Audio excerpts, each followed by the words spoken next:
Well. Thank you very much, Novage. You know what? I always have to pause. Oh, wait. How loud am I right now? Alright. Fingers crossed. Everything is working okay. Today's the stream that I will fix my audio. Today is the stream. I have my little Rode Central app thing opened.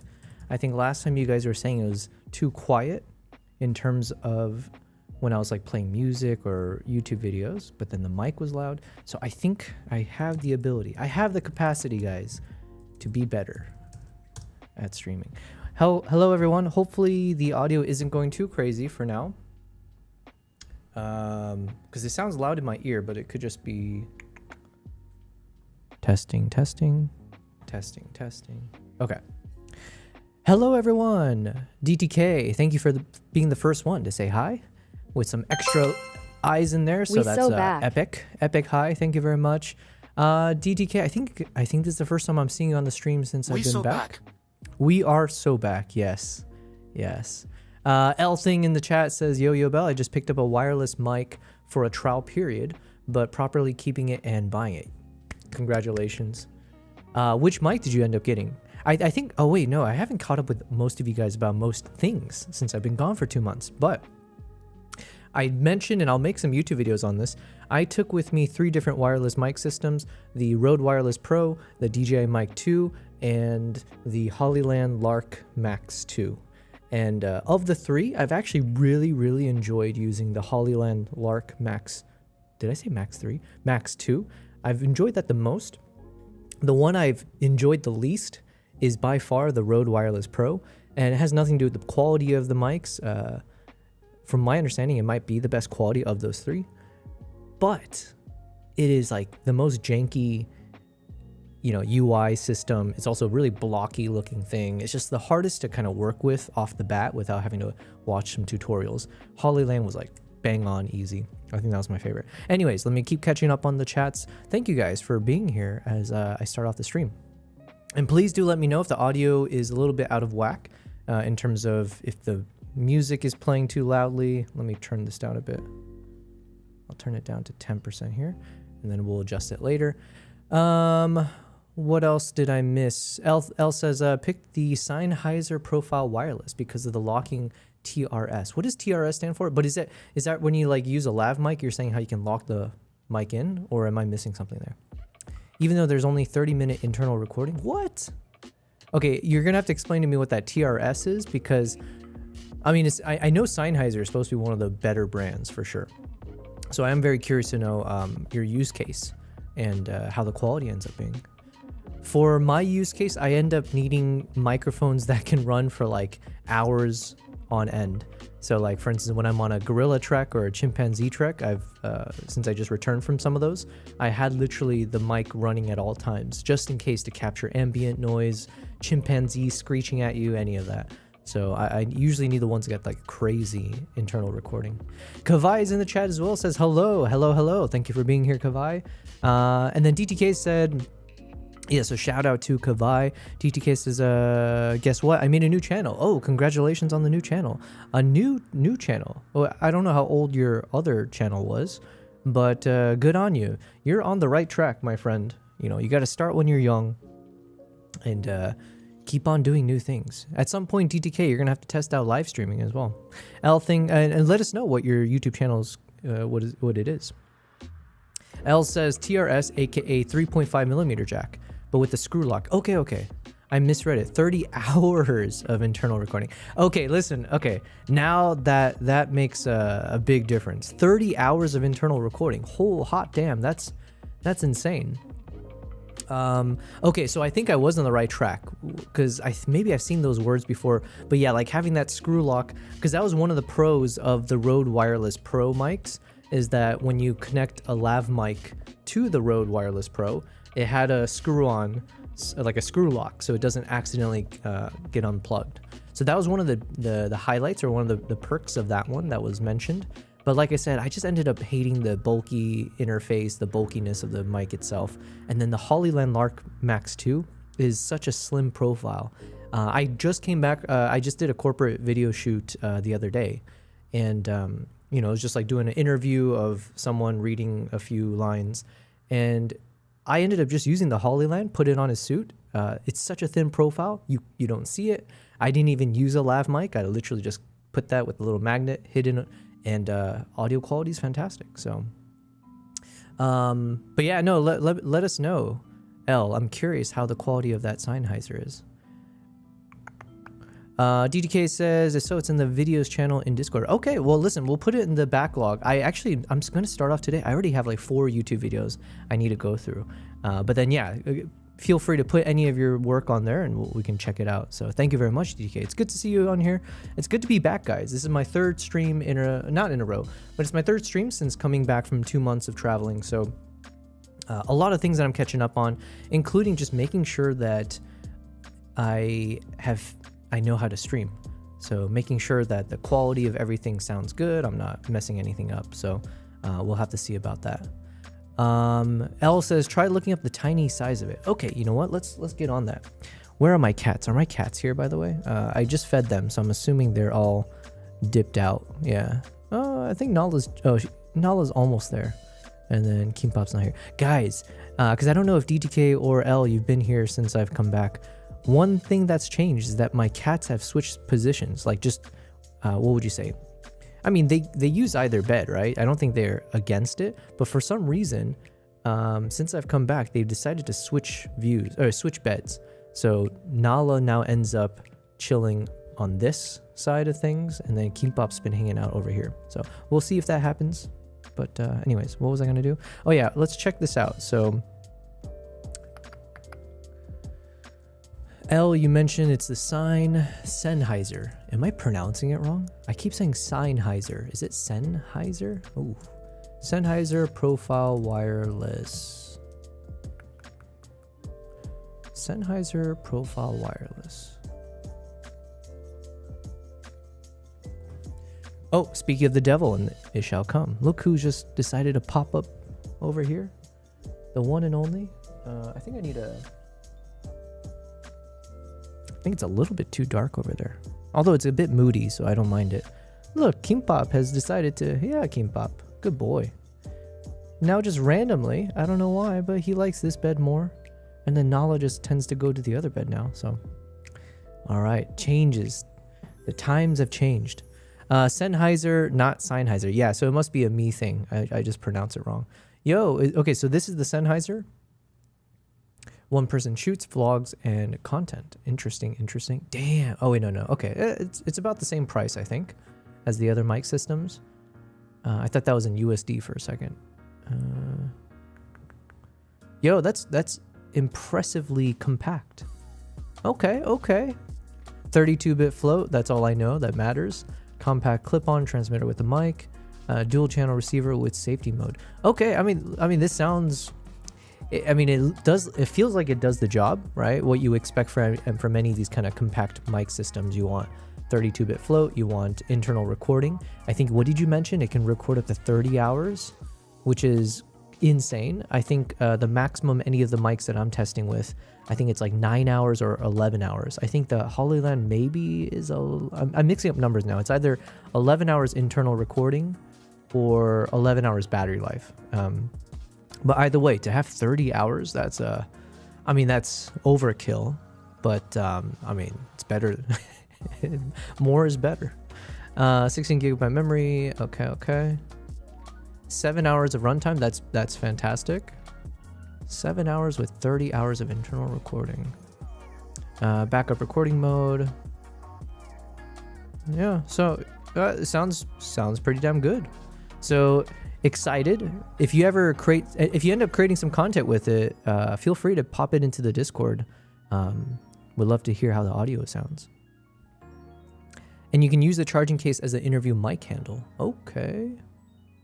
Where's the charging case? Oh, this guy. Yeah, that was the other thing I don't like about the Rode. Honestly, I know everyone, when I was doing the research, it sounded like the Rode Wireless Pro had the best. Rode Wireless Pro. It feels like this one tended to get the best review when it comes to the quality of the audio. And I know Rode in general is good for that. But me personally, I just didn't like the actual usability of these mics. And I didn't like the charging case. I really hate trying to take these out of the case because you have to like, you know, basically you're holding it with you squeeze the sides of it. So you're like hitting the buttons while you're trying to pull it out of the case. And it's not, you know, it's kind of stuck in there. So you got to yank it out. I despise it. I don't like that the wireless, the receiver looks almost identical to the transmitters. So it's like you almost lose track of like which one is the receiver, which ones are the transmitters. So it's just like all these little tiny things that cause micro headaches when I was out for 2 months of traveling. And if I had to make a decision, which one of these do I quickly just kind of spin up and start recording? This just became a nightmare for me. DJI Mic 2, because I've had more time with it as well, it is pretty easy for me. I know exactly like, you know, once I open up the case, I see how much, if it's charged, I can see how much recording time is left on both of the mics, and then boom, I can just take it out, record. Hollyland, it was my first time using it, but that was also super intuitive. It comes with monitoring headphones, so like the monitoring headset. So it was just like, it was a nice touch that it's wireless and I can just immediately tell if the audio is being picked up or not. It was just fantastic. And the Hollyland is also super, super thin profile. This thing is so ugly and bulky and you cannot hide this for the life of you. So, all right, sorry, I'm going on a tangent. But yeah, exciting stuff, man. I'm excited to see hear your content. Okay, it's almost the Sennheiser. Try finding a picture of it in use to see the size. Okay, Katzenellenbogen. Is this from a different account? It says Catanelleboog. Catanelleboog says 43 good evening. What are your thoughts on the Luminar Neo? Oh my god, it's been a while. You know what? Let's test out the Luminar.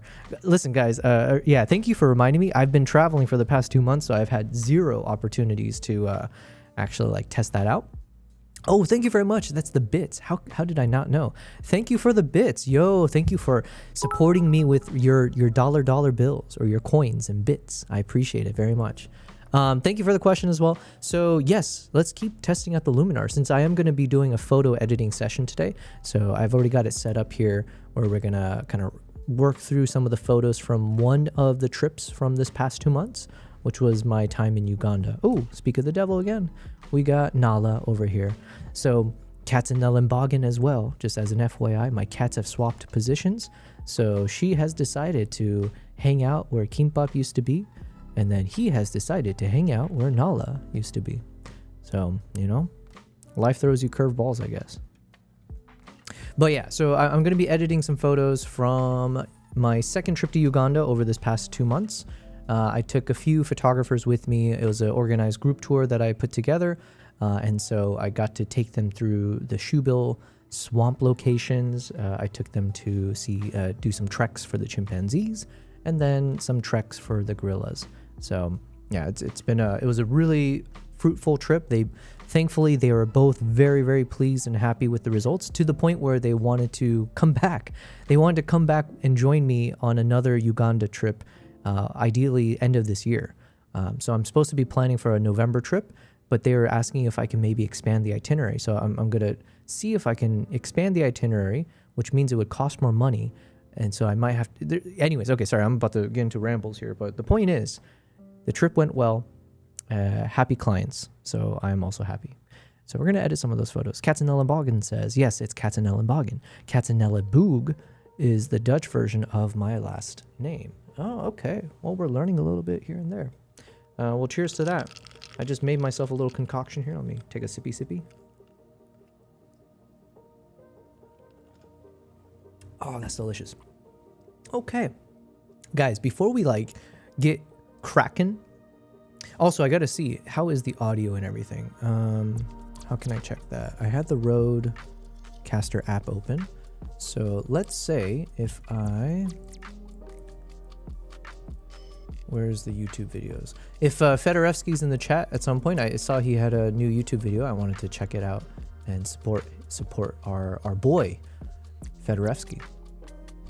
Okay, quick thing. Let me see how the audio is. I'm assuming because you guys aren't complaining about the soundtrack or the music, I think I turned that down to a respectable level.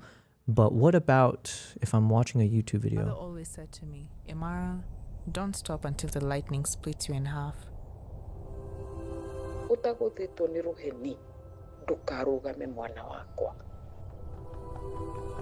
Unless there's lightning, I think that's okay, volume. Strikes you. Do not stop, my child. Okay. So I just had I have it all the way to max. And I think based on what I can see on this little Rodecaster dashboard, I think I have it set so that it's not too crazy. So I think hopefully we've got to mix the audio good enough. Rachel says audio is good. Ah, perfect. Hey, Rachel, thank you for being here. You said good to see you again, friend. Yes, thank you for being here. I am back from 2 months of travels, and I can't speak too much on one of the projects. All I can say, apparently I could have said this from the beginning. I was being mindful because there was like NDAs and all that. But one of the trips that so basically as a recap, if you are just tuning in and you're being like, hey, what the heck, 2 months and what, where were you? What's happening? So I left Dubai 2 months back, just a week or so after the war started in the Middle East. Crazy times, guys. It was very, very crazy. And to be honest, I'd never really felt very nervous or scared or anything in Dubai, even though you would hear the boom sounds occasionally from the interceptors. But I think you tend to see things on social media and it's like super overhyped compared to reality. And it's always the negative stuff that tends to spread. So anyways, my point is I had 3 different projects lined up during the months of April and May. It was a trip with CNN, specifically CNN Create, which is like the creative branch of CNN International. I'll talk about it further later, but basically I had this wonderful opportunity, very happenstance, but I got invited to be a part of their team for this project. So that was one project where I'd be in Uganda. A second trip was a few days after that one, was going back to Uganda for my group tour. So taking a bunch of, or not a bunch, but I was taking some photographers with me for this 9 days across Uganda. And then right after that, I had 10 days in Tanzania where I was working with this luxury safari company to train their safari guides on wildlife photography. And that was a really wonderful opportunity. It was a return trip for me because I've done it last year.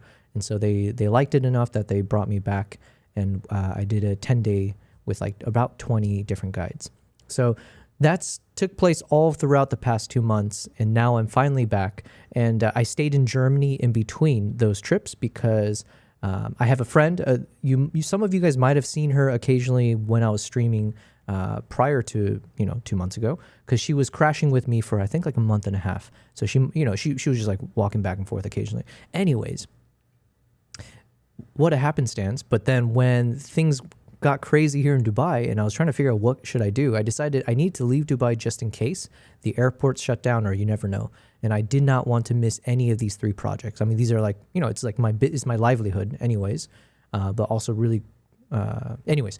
So I decided I'll use Germany as a headquarter for me in between my trips. So that worked out really nicely, and now I'm back. So there we go. Elting says, you're just as chaotic as I remember. Peace. That's apparently the Spanish way to say pissed. But yes, Rachel, I hope you're doing well. It's been a long time. I hope life has been treating you wonderfully, and happy May, almost summertime.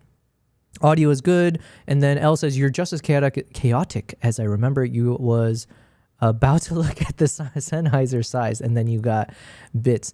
You know what? I know we joked about it months back about do I have ADHD, and the irony was that if there was ever proof that I have ADHD, it was the fact that I never went back for my second appointment for the ADHD diagnosis. So I'm sure that is my diagnosis. So yeah, I was supposed to look at the size of the Sennheiser compared to Sennheiser profile size. And then what else? Katzenellen Boggin says, do you have LUTs? I bought a Lightroom and Photoshop course. I've been shooting JPEG all this time. I need to learn how to edit at this point. Yo, Katzenellen Boggin. I do sell my I have free LUTs for like DaVinci Resolve and with Dehancer, like just from the ones I created with Dehancer. I can't, listen, it's free for a reason because I'm still learning how to create my own LUTs for video. And I do need to do this as soon as possible because it's a good business for me. If I'd be foolish not to, especially since I do YouTube stuff. But Katz and Ellen, if you are asking about presets for photos, I absolutely have my own presets, which are on my website. And actually, if I do !presets, does this work? I'm so rusty, but yes. So then this will take you to a link where you can actually see the before and after effects of a bunch of my presets. I do have quite a bit of them, but they are, they're field tested from my trips. And if you end up purchasing it, obviously it is supporting me and the channel, but it's also giving you a lifetime, okay? A lifetime. Anytime if I need to make changes to the presets, if I make new ones, you will also get access to them as well. In fact, this photo that we're looking at right now, and all of the photos that I edit these days, they generally start with me just playing around with my presets now, just because I've been trying my best to speed run through photo edits since I want to focus more on doing creative video stuff and learning video more often. So, but yeah, if you like how these photos end up turning out, it is coming primarily from my presets. So here's the before and after effects. And this one, I think I mixed a couple of my presets and then I did some additional custom work on top of it. So, yeah. Katzenell and Boggin says, I'll look at them after I'm done with my course. It takes so long to edit with the presets. Yeah, and listen, like I said, today's stream, I'm going to be focusing on just doing some chill photo edits as we watch some YouTube videos. So you can literally see how I'm editing these guys and how quickly, well, I say quickly, but now with all of these presets, it does speed up my editing process quite significantly. So then it's what allows me to get through 20,000 photos much faster. And then it just helps me to have a better creative decision. Like I was actually torn between the edits I ended up doing and then also this one, which is from my preset called the muted giraffe walk, because I kind of like sometimes these like muted or monotone style coloring. And I've been very dramatic or moody with my photo edits of late. So I kind of liked this look as well, which is slightly desaturated, bordering on black and white, but not really.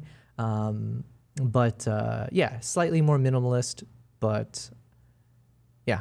So anyways, I was torn between this one. I ultimately ended up going with this version, but listen, there's no wrong answer, and maybe, who knows, if I change my mind, I'll switch back to that. So yeah, we're going to do some of that photo edits. Let me minimize this for now. Oh yeah, sorry. L thing. We were supposed to look at the size of the Sennheiser. Where's my music? Okay. Sennheiser profile measures approximately 50 by 152. Profile size compared to Rode Wireless Pro.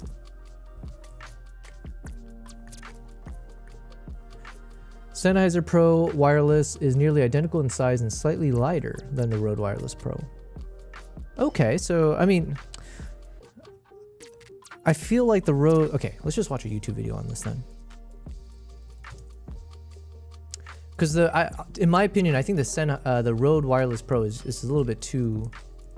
Sennheiser Wireless, I think it's a little bit too big. Sennheiser profile.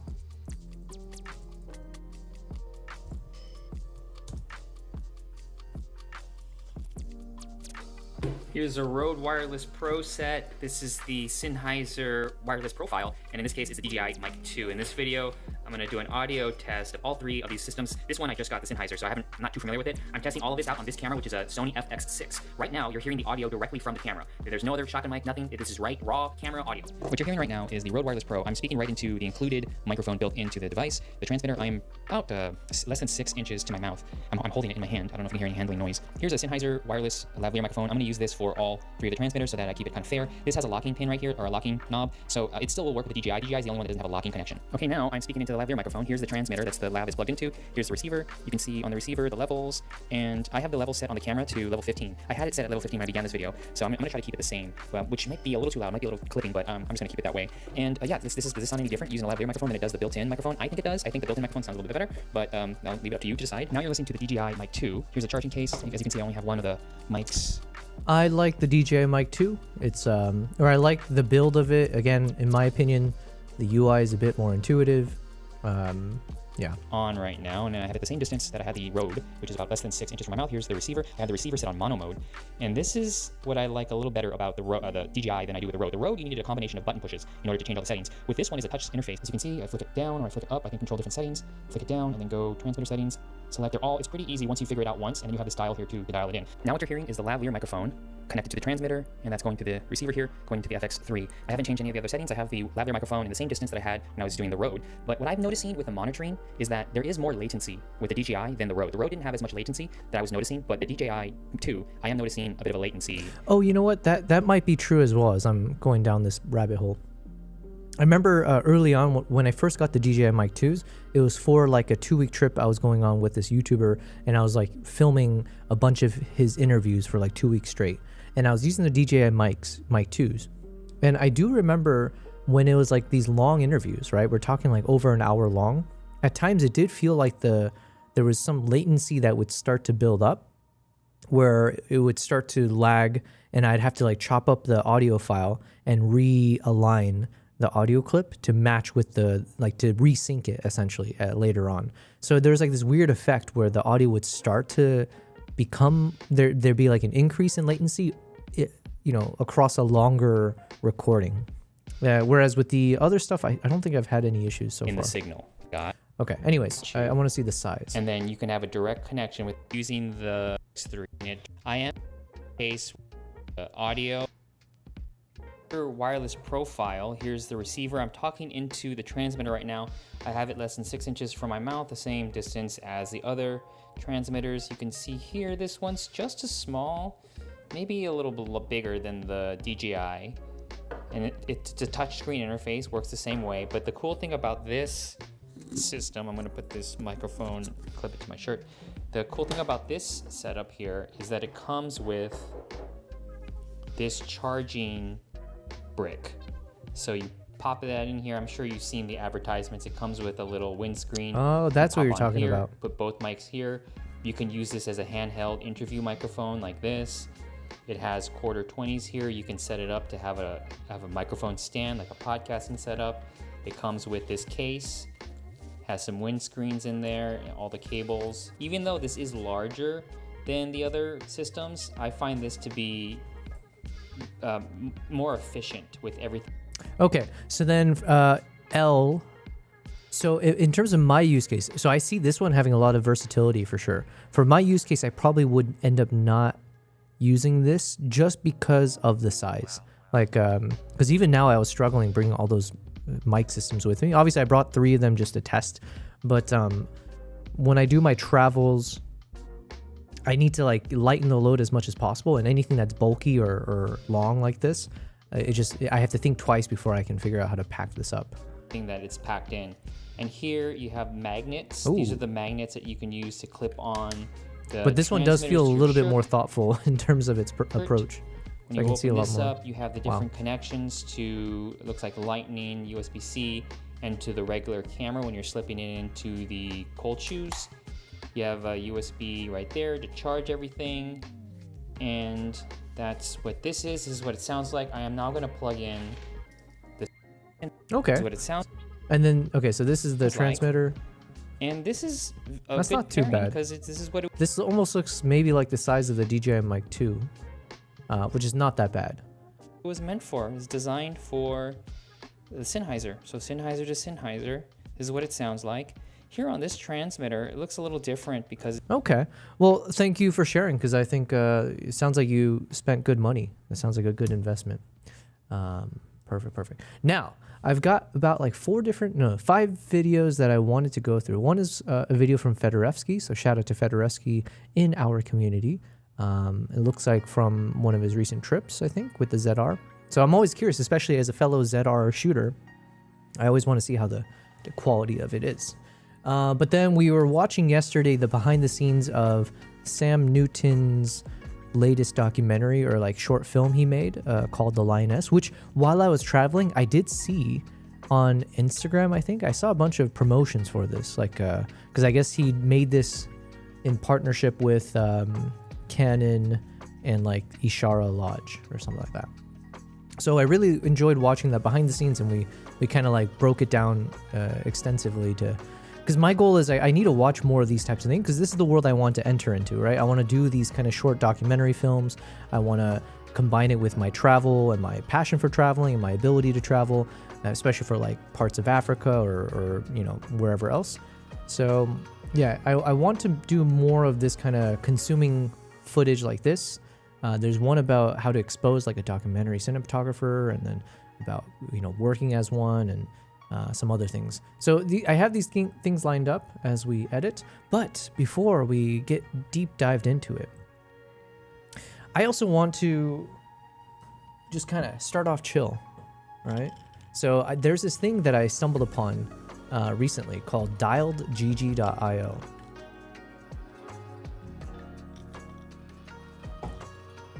And it's just a little like it's just a little game, okay? But it's a nice little warm-up for me. I figure if I do this more during the streams. NGG. Speaking of GG. Yo, NGG, thank you very much for subbing over on YouTube. I appreciate you. Thank you. We're just going to have a chill stream today, do some photo edits and some video edits. Actually, no, we're going to do mostly photo edits, and then I'll be recapping from my past 2 months of traveling. So feel free to join in, enjoy. And then I just want to play this quick little game, and I'll show you guys, because you know what, I want to play chess. That's the real thing, okay? But I'm a bit too addicted to chess, so if I start playing at the start of each stream, I could end up playing for too long. But I figure I can do a few of these little warm-up games to start off the stream, and then get me ready to get into grinding mode. Yo, we got Fed in the chat. Fed says howdy. Yo, howdy Fed. We have one of your videos opened up here, so I figured since you're here, I was gonna just play some of these videos as I do some chill editing. So yeah, we'll get to that in a second. Hopefully you're doing well. Synchronium24 says that Shoebill Stork has demonized. Yo, I agree with you. Thank you for being here. I don't think I've seen your name in the chat before, so I appreciate you being here. I'm a huge fan of Shoebill Storks. At this point, I think this is my like my sixth or seventh time doing Shoebill photography, like going out into the swamp for them. I love it. I'm very fortunate to have gone so many times, and I definitely got some crazy shots of them in the past. So this is not even the craziest one. We've gotten some shots actually, and then I was mentioning briefly the Shoebill. I owe a lot of growth as a content creator to the Shoebill, because my first viral video ever came from this Shoebill over on TikTok. I filmed this moment of the Shoebill in the rain, and it just like gives you a death stare through the rain. And that video went crazy, and then it got me like 100,000 followers on TikTok, and I think it crossed, was it like 20 million views? And it was, I've mentioned this on stream before, but it was such a fascinating experience to see your video travel around the world. And you can see that it travels because the comments would change languages every so often. So you're seeing how it picked up virality in the Philippines, and then all of a sudden, boom, it's like picking up in some part of Europe or Africa. It was a cool thing for sure. Fed says, looks like we will go out filming another short film tomorrow evening. Yo, all right. Good on you, man. I appreciate the consistency with how much you shoot. All right, so before we get too crazy with it, let's play this game, and hopefully the audio level is going to be okay. Basically, it's like one of those games where it's testing how good your ear is. So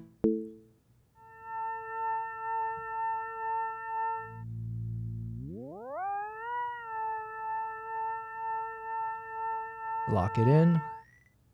Oh, you know what? There's a different site. I think this one's a little bit. There's a different. What is it called? Sound matching game. GG. If it's not this dialed GG, which one is it? Come on. It was a something GG sound matching game. Give me the sound. I remember it had GG in the name. But I mean, I guess we'll live with this version, but there's a different one. Ah, hold on. I'm getting obsessed with this.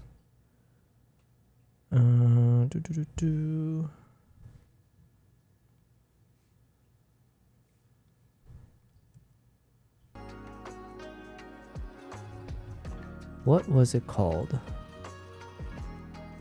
I really want to figure this out now. It wasn't dialed.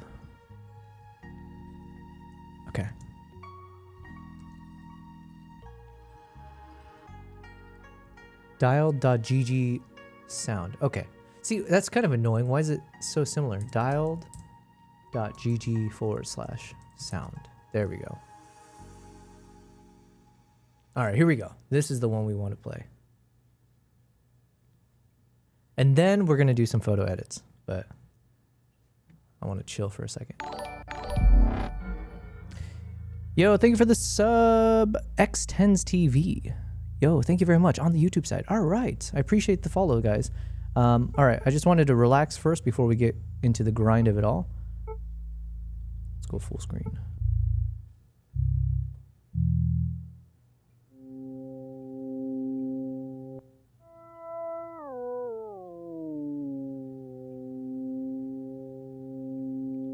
I think is around here. Okay, okay, okay.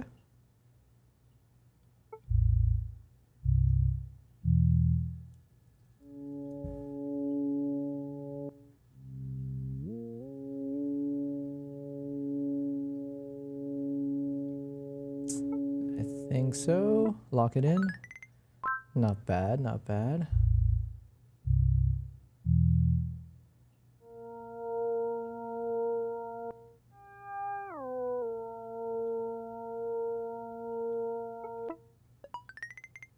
Okay, okay.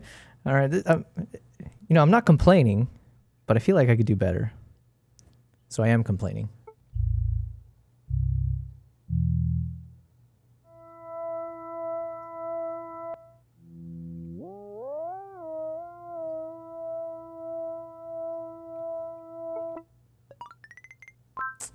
Okay, okay, okay.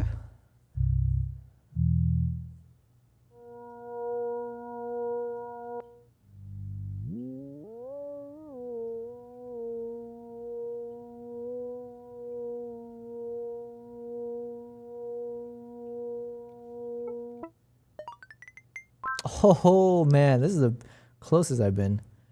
I would love to just hit the actual target though, but let's see. All right, so on this game, I was number 77,669 out of 4 million plus. See, that's not too bad, right? It could be better, but okay, let's try one more. How do I?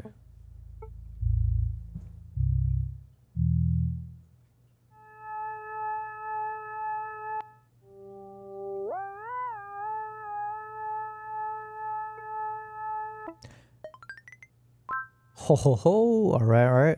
Fed says there's an old Italian horror film where they use a stork. I think it might be a marabou as a stand-in for the devil. Yo, the marabou stork. That thing is.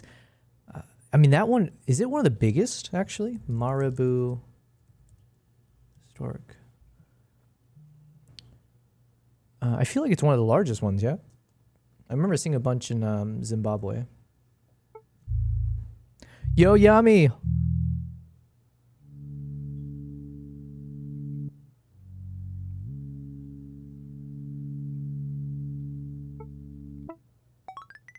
Yami says, what are we doing? How is your stream going? Yo, thanks for being here. I'm just getting warmed up. I figured I really like these kinds of games, so I just stumbled upon this one. So I wanted to play a few as I kick off the stream. And then we're going to watch some YouTube videos, and mostly videos about like filmmaking and like some travel documentary stuff, things like that, because I want to get better into that field.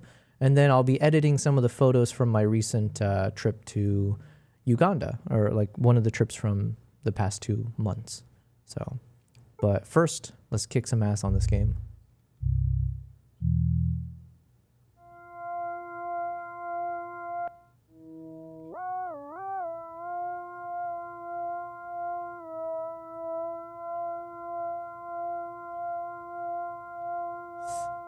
It might be a little sharp. Oh no, it should have been more, but not bad, not bad. All right, it's better than the first run.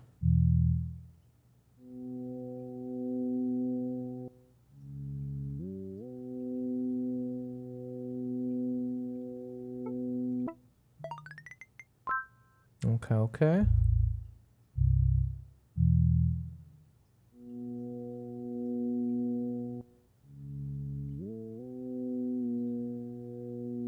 Okay, I have a 10. I have a tendency to be a little bit flatter than the result, so I think I need to compensate by going higher. Yeah, not bad at all. What did I get? Boom, number 29,000 out of 4.3 million. Okay, I accept that. Fed says, in the film, the stork acts along people. It's freaky, it's huge. Yeah, I think the marabou is bigger than the shoebill. Is the marabou stork bigger than the shoebill? The marabou is generally bigger than the shoebill in terms of height and wingspan, though the shoebill has a much larger specialized beak. Fair enough. Marabou is about 5 feet, and the shoebill is about 3.5 to 4.5. And then the wingspan is 9 feet, and shoebill is 8. Yeah, okay. All right, there we go. That was a good warm-up. It's good to know that my ears are functioning decently. Let's go ahead and watch some videos as we do some edits. Yami, hope you've been well. It's been a while. I know I haven't really been able to catch up with a lot of people. I've been back in Dubai now about like a week or two, less than that. And so I've just been mostly trying to catch up with everything, my life, and definitely from these trips that I've been on. So I mentioned, I have it on the thumbnail, but it was like 2 months of traveling, 3 countries, 25,000 photos and 20 terabytes of footage. So a lot that I need to go through. We're going to start just plugging away with some edits of my photos here. And then let's watch this video from Mr. Fedorevsky himself. Oh, Fed is 30 minutes long. Okay, so I'm not going to, I probably won't be able to watch everything, but let's go ahead and watch quite a bit. And yeah, shout out to Fedorevsky in the chat right now. Longtime supporter, so I like to support you back, obviously. So I'm assuming all of this is shot with the ZR, yeah? And then I think you mentioned you're not using Dehancer anymore. You're using a different program. I forget what you called it. The Genesis or something like that, yeah? So I think I'm good with these edits.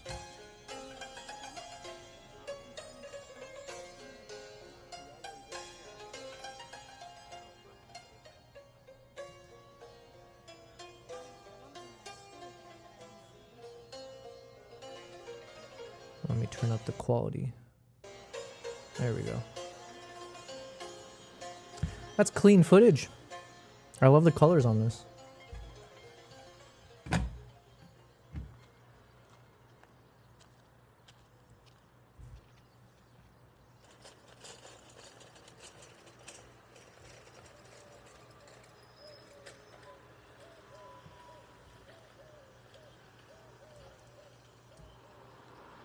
So this is in Spain. I'm assuming because it says Parque de las Naciones, Park of Nations.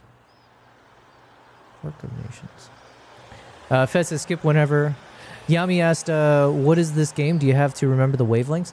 The game, yeah, basically it's just like how good is your ear? It's basically you just have to match the same frequency as whatever the sound was. Was it dialed? .gg/sound. This is all ZR handheld and Genesis. Oh, it was called Genesis. I just kind of guessed. I threw a word out there.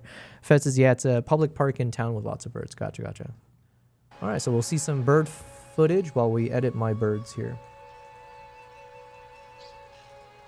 And then the photos that you see over here that I'm editing, they were all shot with ZR. So even though we think about ZR for the quality of its cinema, its footage, its video, the photos were also quite nice. It's similar to the Z6 III. Yeah, these are clean captures of a pigeon. Making a pigeon cinematic. Good job. I really find that the ZR so far, not that I have much experience with like cinema cameras, but I do find that red camera, the red colors really pop, in my opinion. But yeah.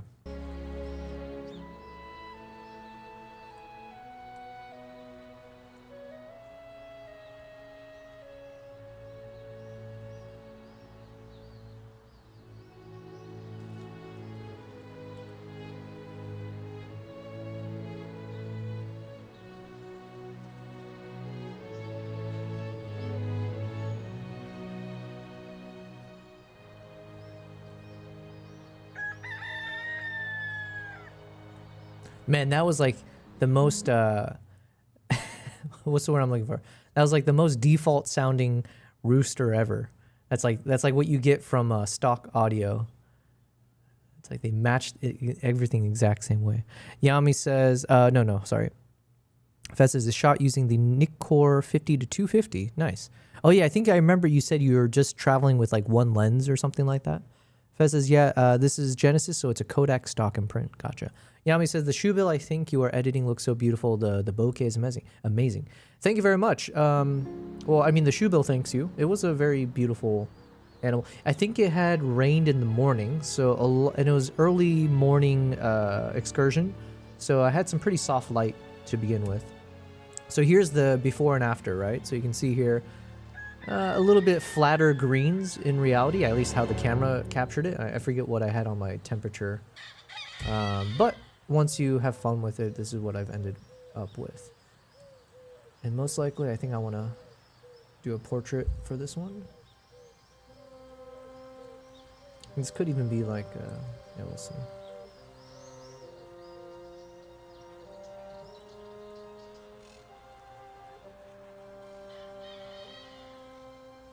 Yeah, we can even do like a 9 by 16 if I want to make a Instagram reel or YouTube short. This would be a nice one for that.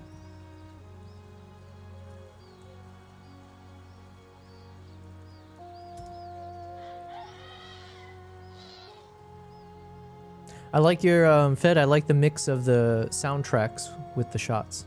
It is very, very peaceful.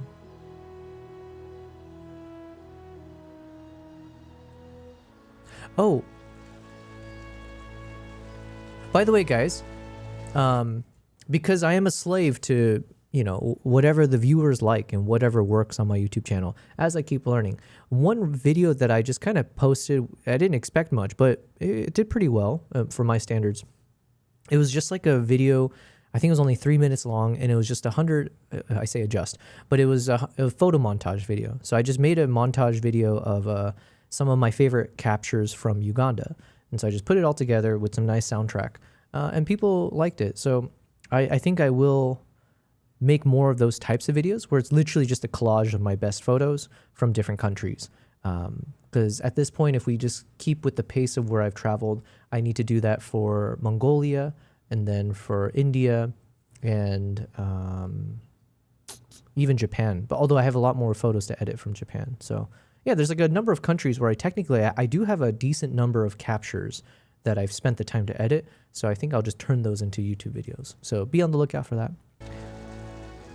Yami says, so cute how it sleeps. Man, when you see it though, it does. Someone else made that comment earlier, right? But it looks more like a demon with the eyes. But there, I do have a shot of the shoe bill where it looks like it's smiling. Oh yeah, here we go. Yeah. So you can see here the way the eye is structured, and it's like it's got these very, very fluffy feathers on the underlid. So it makes it look like it's smiling when the eyes are closed. So I do have a few of those shots to work with. But first, I need to edit this one a bit more. I think I need to separate the subject from the background just slightly more. And that could just be from the coloring.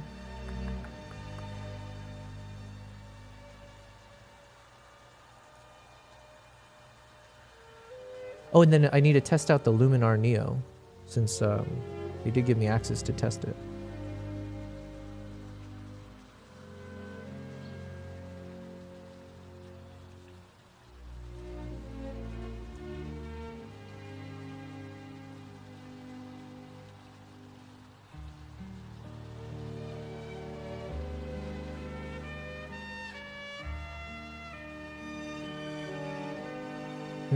I think I want a softer image, so I might try to make it look a bit more misty. But I don't want it to look too warm, so this could be a good candidate for this like muted look. Let's go with this for now. Actually, let me double check.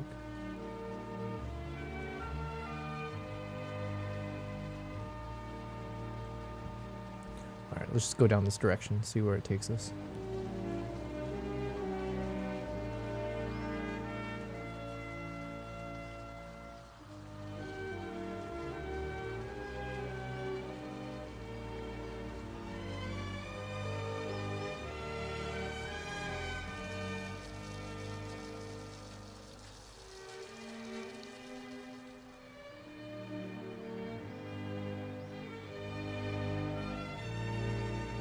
So just in case anyone's interested, I think I mentioned when I do my photo edits, I tend to enjoy playing with the corners and like mimic light coming in from one of the directions, like top left or top right. And then something I've been enjoying doing is also softening the background further. And one of the ways that I can make it feel like there's sunlight coming more from one direction is when I do this linear gradient, I'll reduce the contrast all the way. And then I'll also reduce the, I'll put a negative number on the dehaze scale. And so it creates that like a softer faded look. So then it can make it feel more like soft light coming through. And then if I need to mimic the sunlight a bit more, I can increase the temperature of it. Whoops. Increase the temperature. But I've also, I don't want to make my shots look too warm or like yellowy. Especially when these were captured in like rainy, dramatic, like wet environments. So to me, like when it looks too yellow or warm, I don't think it's as good of a vibe as sticking to like more of a greener tone. Cooler tones.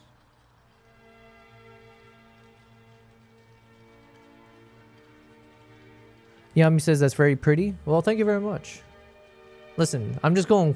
I have fun with this for sure. Let's just see where we can take it with the creative direction. Fed says it looks nicer from the side. Oh, wait, I missed a few things. Whoops. Upside down smile looks nicer from the side. Yeah, it's got different angles. This one's a unique angle for sure. But, Shoebill, demon in the front, smiley from the side. Yeah. Okay, you know what? I think I'm going to stick to this. It makes it look a bit more like it's rainy. It's like raining vibes.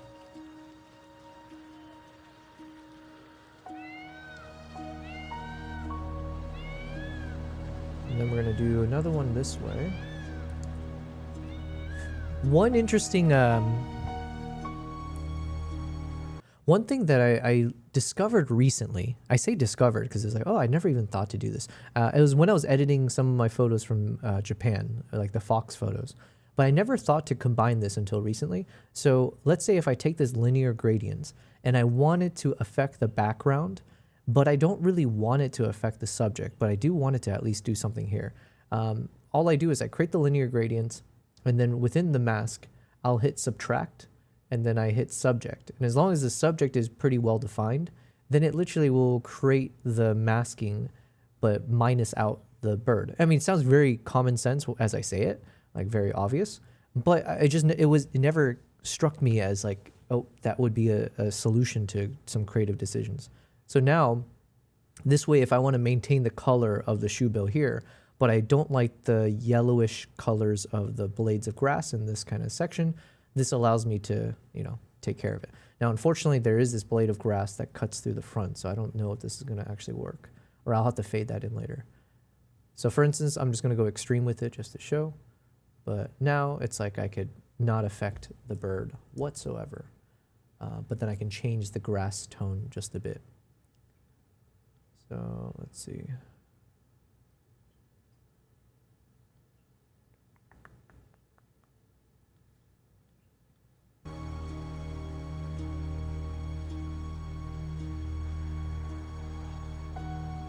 Too much. But my goal is to flatten it out a bit, or I want to get rid of any random colorings just to minimize the colors that you see in that space.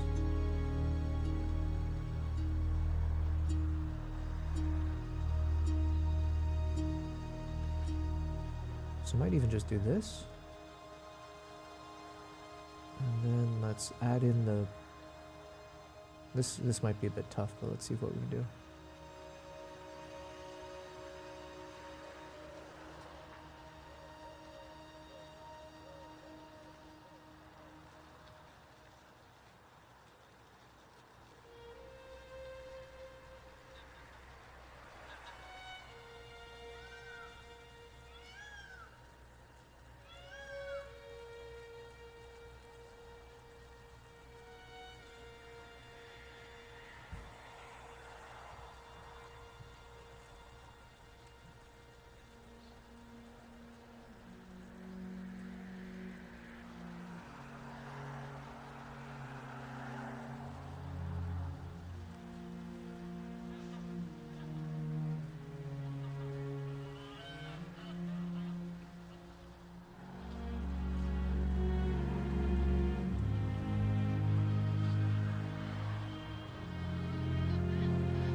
I'm hitting a wall here with how I want to edit this one. Let me pause with this. Fed says, in Resolve you could do that too, using the depth. Oh my god, I forgot.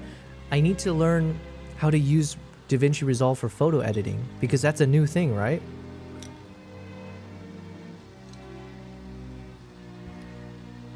Actually, yeah, I should put that on the docket of things to do on stream, because I need to look into that. Because I remember that was a big update while I was gone. I was like, all of a sudden, breaking news, you can edit your photos in DaVinci. I was like, what?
So one thing I've been doing a lot more often with my photos is definitely very, very dark edits.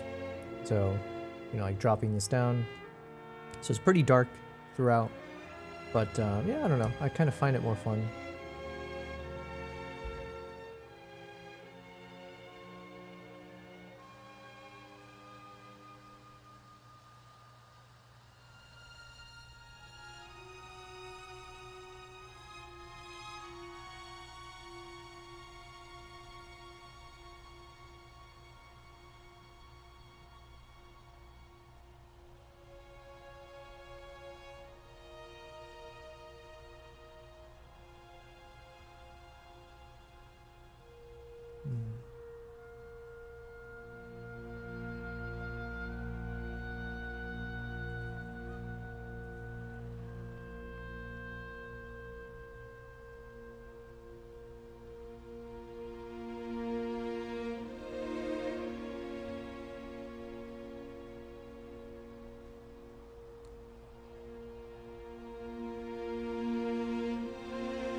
Okay, I think it's good enough.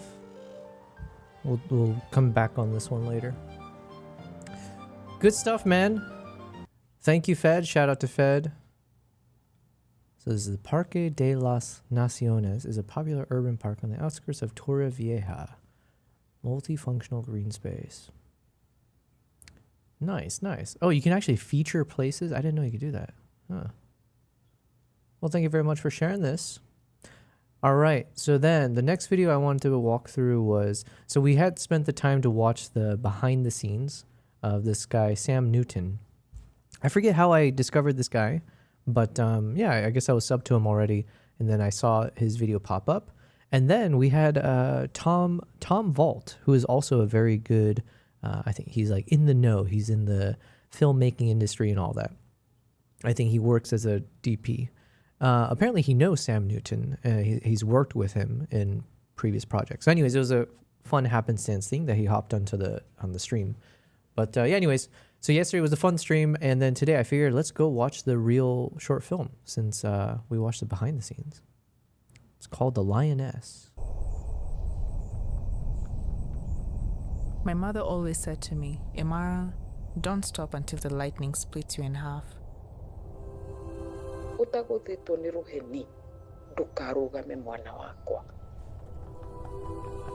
Unless the lightning strikes you, do not stop, my child.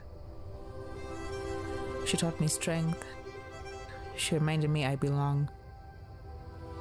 But I never truly understood what it meant to belong until I came here.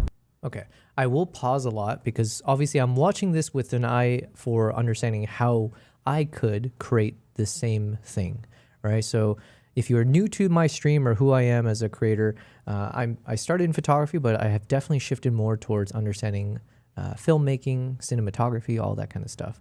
So this is the world that I live in. I do a lot of these like travels, usually for wildlife, but now I've been mixing it up with like cultural trips as well. But yeah, if I've got my ZRs, if I have all the gear and I have the ability, how do I learn how to shoot and create something like this? So I think I will be pausing quite a bit just to see like, oh, okay, how did he get this shot? Or how did they do this?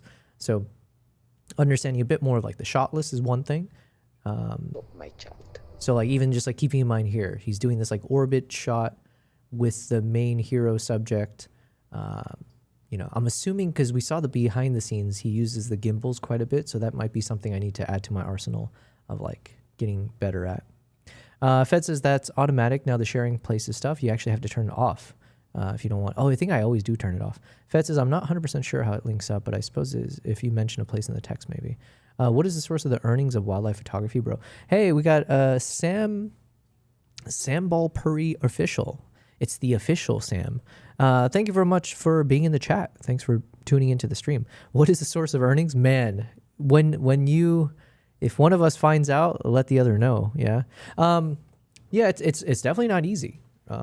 Especially if it's just on the photography side of things. But as I've slowly been going down this road, it's a mixture of, sometimes it's about like staying at a lodge for free. So it's just more like, hey, instead of getting paid to,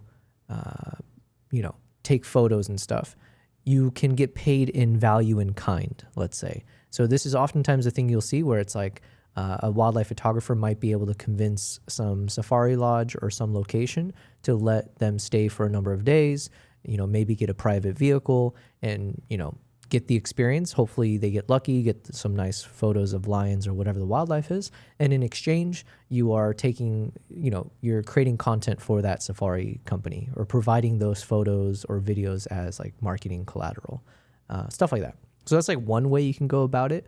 In order to do it successfully, usually you have to have a good body of work. You need to actually show some kind of portfolio. That could be on Instagram. It could be wherever. Yeah, so you have to obviously pique their interest as to why they want to work with you in particular. That's one of the routes that I've definitely made use of in the past. But then also now, as I shifted more towards video stuff, that's been something that's turned into some random opportunities where I could be a part of a film project. So one of the ones I mentioned briefly is in the past 2 months, one of the first projects, I was gone with CNN. So there's like the CNN Create team. And so I got to join their film project for something in, on a travel. So that was cool, where you're basically a team member now on one of these things. And so like when I hear wildlife photography, I find it somewhat synonymous with videography now in my world, because I kind of put on both hats and both of them can provide value. And then, yeah, like for instance, I did a training workshop for Asilia Africa. So I just came back from 10 days in Tanzania with them, and I was basically training their guides on how to do photography so that they can understand what clients are looking for when they're driving them through the national parks. So that one was an opportunity where I got to flex my photography muscle a bit, but also I was there to capture a lot of behind the scenes footage and video that could be used for my YouTube channel, and then also they could use it as well. Anyway, sorry, we can go long into that question, Sam, just because like there's so many different routes and I'm still trying to discover what's the best way to be sustainable at this. But yeah, we'll see. Fed says title of the video may also trigger it. Gotcha. She taught me strength. She reminded me I belong. Okay, so shot like this, again, it comes down to like you need a crew. So one of the unfortunate realities of my situation is I'm a solo traveler, mostly, oftentimes. So unless I can somehow hire someone, or if it just the opportunity works out this way, if I'm on my own, unfortunately, like these moments become harder to capture. Now, obviously, I don't have to be in this vehicle that's in the shot. So if I was far away and then there was an extra vehicle, then I would love to get this shot. But obviously, you want to have both perspectives. You want to actually be filming the giraffe, as you saw in the previous footage, and be able to match it to like a little bit more of a, landscape establishing shot. But I never. This one's great because now you're flexing your camera's capabilities. So I think they mentioned they were shooting with some Canon cameras, but I mean, this is very impressive that they're able to shoot this in such low light situation, because you can see obviously it's sunset time. But yeah, they were able to maintain a lot of the shadows in this like low lighting. So I never truly understood what it meant to belong until I came here. Now, What it meant. one thing I'll point out, and I don't say this as if I'm the person to critique, but I remember someone I'm friends with who's been in the kind of like filmmaking space, he made this critique about a different video. So after he said it, I can't unsee it. You know what I mean? Like it's in my mind now. And one thing he was saying is like matching. So for example, right now we see her and the lens is looking to the left, but then the next shot that we see Meant to belong. now she's looking to the right with the lens. So obviously we just jumped to a different position, which is normal. But then is there a world where, no, I guess it wouldn't have made sense for them to like reverse this, because then now it's like, how are you?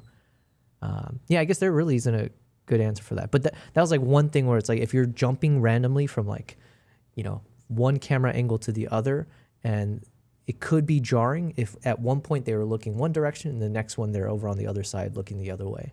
So I don't know how to solve for that in terms of the sequence of shots here, but because I can understand why they did this, right? So they got like an establishing shot, they're punching in closer, and then they do a close-up shot. But because then they flip to the other side, I guess it has to be looking the opposite way. I don't know. What it meant to belong. Oh yeah, sorry, Fed. Yours is a lot more obvious now that you said it.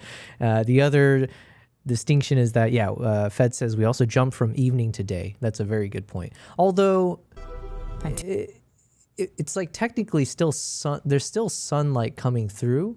So you can imagine that on the other side of her face right now, there is a lot of golden light striking her face.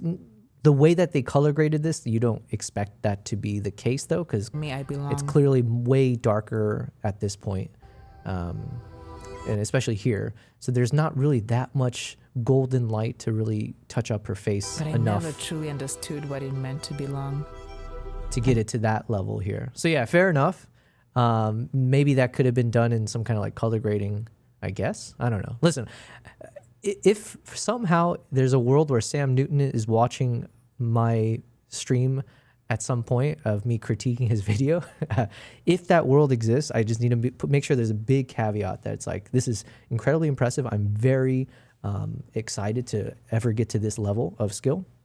But I'm also taking this as a moment of like trying to learn every freaking framing of like, how did they get the shot? Why did they put the sequence together? So it's like, I say critiquing, but it's more just questioning and just trying to understand more.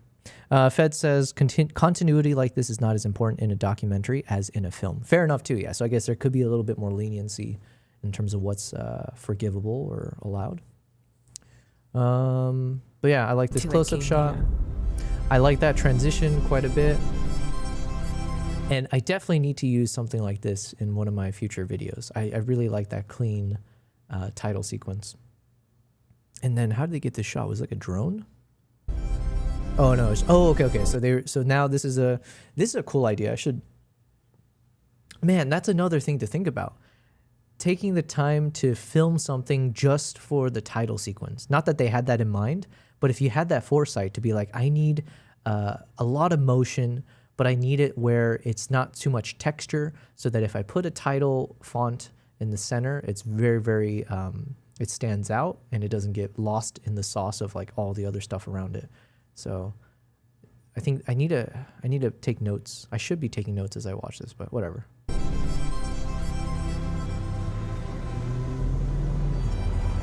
Ooh, that was clean. A little wiping of the title there.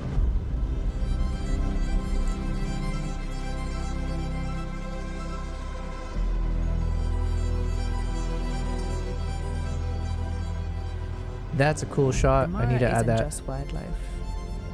It's rhythm, breath. Wow. It's the heartbeat of the earth itself. And that feeling. So maybe this could be that example, right? So here we saw the Jeep is going from left to right. They're looking to the right. Jeep is going left to right. It's rhythm, breath. It's the heartbeat of the earth itself. But then here it's going right to left. So maybe that could be an area where it's like, does it make sense? That's what I try to capture. But then now the car is going left, so that makes sense. I don't know. Preserving. I like this shot. I've been doing this a little bit, but I need to be more mindful of like making use of these mirrors in the car to get like a cool shot. Moments in time. So we can preserve the lives that exist here. Because here, everything has its purpose. Yo, these guys are another level. What the heck? That is, do you think they must have planned this in advance, right? So I wonder at what point did they go like, you know what? Here's a great idea. We know the title is going to be Lioness, so let's turn the sun into the O, and we're going to have you stand silhouette, blah, blah, blah, right in the freaking O. That's like, that talk about, that's vision. Fed says, great title shot, yeah. And many editors in feature films will also tell you they kind of don't care and place performance and quality of each shot over continuity too. It depends on the editor. Gotcha. Yeah, from my side, as I'm learning, I do want to be more on the, I think it makes more sense to be more OCD about those things and then like relax over time. And everything belongs. Man, that's brilliant.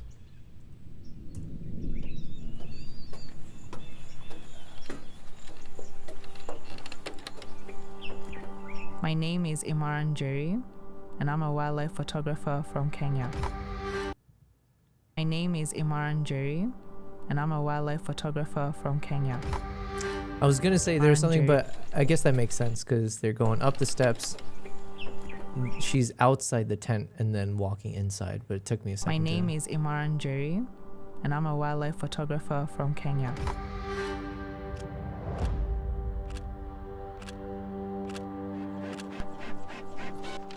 When visitors come here, they often assume I'm an assistant or a spotter. And there's always this moment of surprise when they see me holding a lens bigger than myself.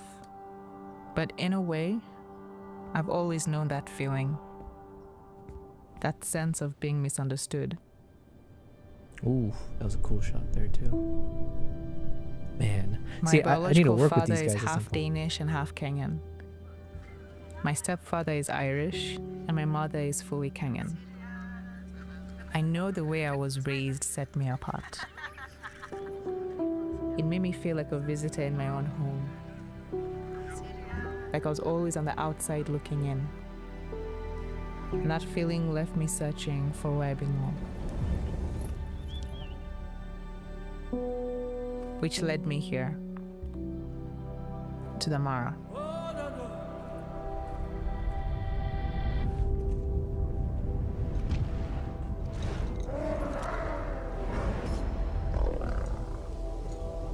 The Mara holds the secrets to life itself.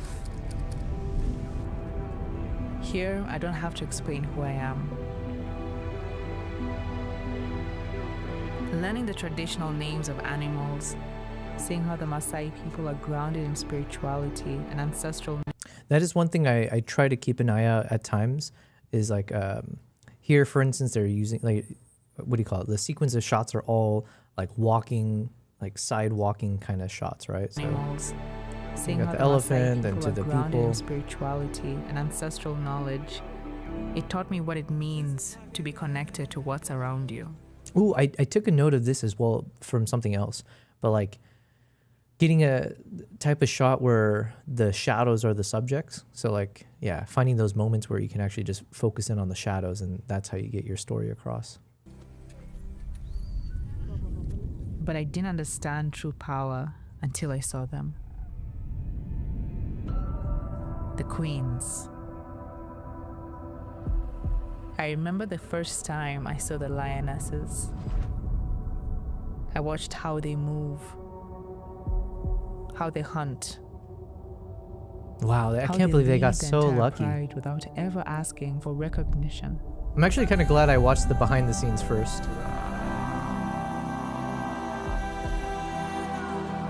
Because the lioness doesn't ask for permission. She doesn't demand attention. She redefines what it means to be strong. You can be soft without being weak.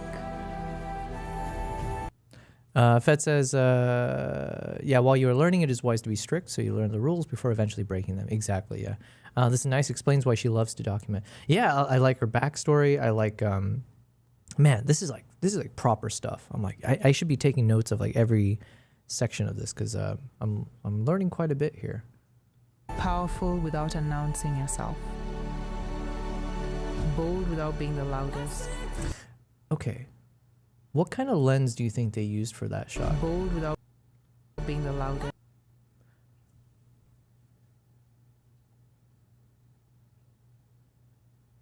I'm like, I'm trying to think how much of this was like some kind of effects they applied afterwards, or there's, I can't figure it out.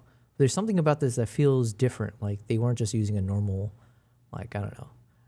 It feels like they were somehow using some kind of wide angle lens.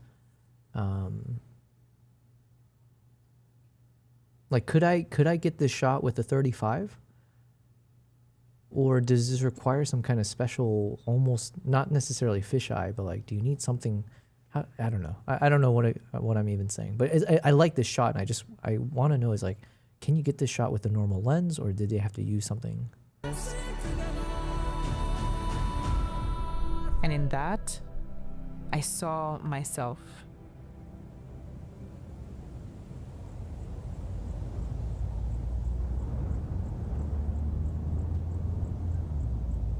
After all these years of feeling like I didn't belong, it took coming to the You said you think it's a longer lens? Okay. I never needed to prove that I do.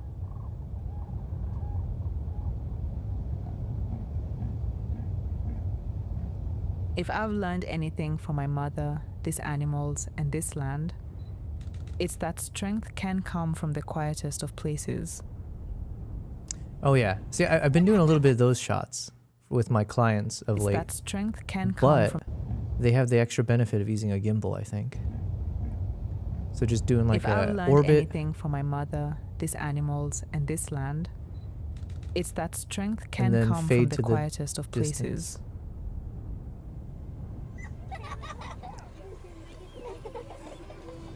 And even if I'm never the loudest, I will continue to create work that speaks louder than I ever could.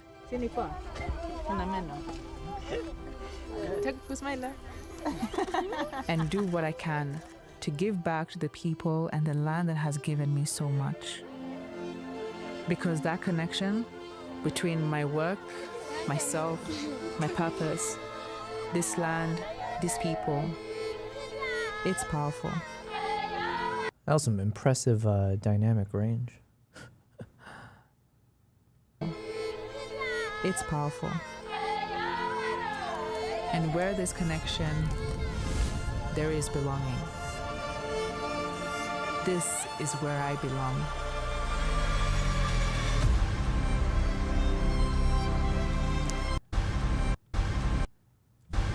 How'd they do this transition? I need to mark this as a transition I want to use at some point. It's like, it seems so simple and subtle, but like obviously not.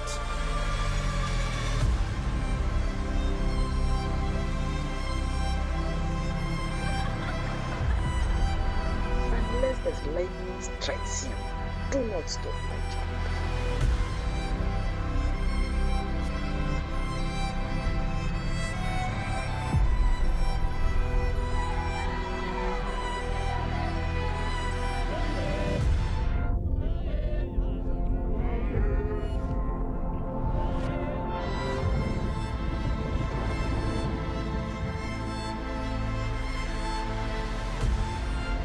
It's also impressive that it's just two of them doing this.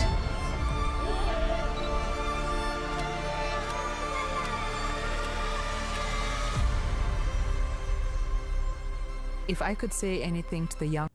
Man, I'm blown away by how amazing this film is. Because what did they say? It was 7 days that they did this, and it's just two of them, plus... and then one person I think they said was helping with the behind the scenes. But let's just say like two proper people working on this, 7 days. And in the 7 days, like the amount of shots that they had prepared and lined up, all these nice clean transitions, but then also like taking the time to take the footage, or I don't know, is this, I'm assuming this is like an actual print that they had. Is that really the case? Hold on. If I could say anything... Yeah, because I think we saw her carrying a print later for that center spot. So it's like, in 7 days, you're telling me you filmed all this, and then you had the time to print out these photos, put them into these framings, and then get this nice little shot here. It's just like, damn. Good, yeah. Anyways, I'm blown away by this. Yo, we got Swiss in the chat. Swiss says, looks like a 35 f2, then using DaVinci to isolate it. Okay, so it could be a mixture of... Yeah, there's something about how it looked that felt like there was some added effect, and I couldn't tell if it's like from a physical, just like the lens that they're using, or if this is just all post. Fed says, you might be right. I was thinking like a 40 f2. So it says, watching you from 30,000 feet. Hashtag JetBlue. Yo, safe travels wherever. I think, are you returning from that NAB conference or whatever it was? Or I don't know what. But yeah, safe travels. Thank you for watching me. I didn't know you could do that. I didn't know the Wi-Fi from the planes could be strong enough for a live stream, watching a live stream. To the young women of the world, I would say this. Never ask for permission to use your voice. You are so much stronger than... I'm an idiot. I think I know how they did that. Okay. So these are all Imara's photos. So she's already got these printed. And then they're like, oh, wouldn't it be cool? Maybe she already had this set up somewhere in the lodge. But it's like, yo, can we get a nice shot where we have a bunch of your prints? And then she had this print of this Maasai tribe member. So then they're like, oh, let's film the same tribe person. And then we can transition close up from that shot. Of course, now it makes sense how they made it feasible. But that's like really good foresight either way, to be like, oh, I like this photo. Is that person still here? Then let's try to film. I'm assuming, that's my assumption now, that's how they were able to then lock this in. And then also that's impressive because that means they had to make sure the color grading matched up. So then they had this moment. Yeah. If I could say anything to the young women of the world, I would say this. Never ask for permission to use your voice. You are so much stronger than you know. Because remember, it's not the lion that does the hunting. It's the lioness.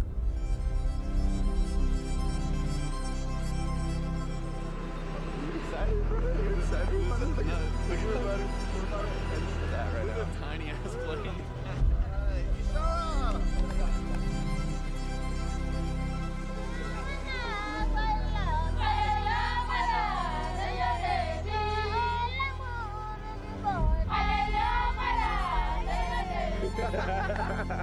You might become a TikToker. Ooh. They were showing the cameras. Okay, because this might literally be that shot we were just asking about. So there we go. Not that I can tell what they're using, but yeah, it doesn't really get me much closer to an answer. What could that be? I'm assuming that's just like an ND filter, and maybe just based on the size of the lens, it could be, yeah, so maybe fed, it was something like what you said, maybe like a 40 millimeter, 35, 40, something like that. You become a TikToker.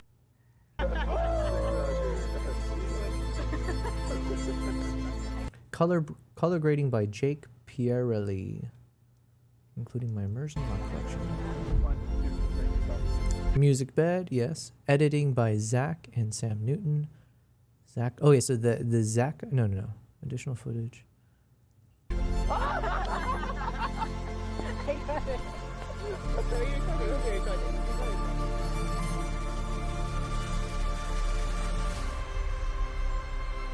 Utakuthitwo nĩ rũheni ndũkarũgame mwana wakwa.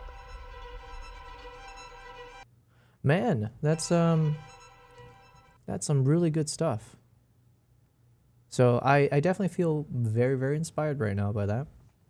But it also shows like, man, there's a lot of room for growth in terms of like what I need to develop skill wise.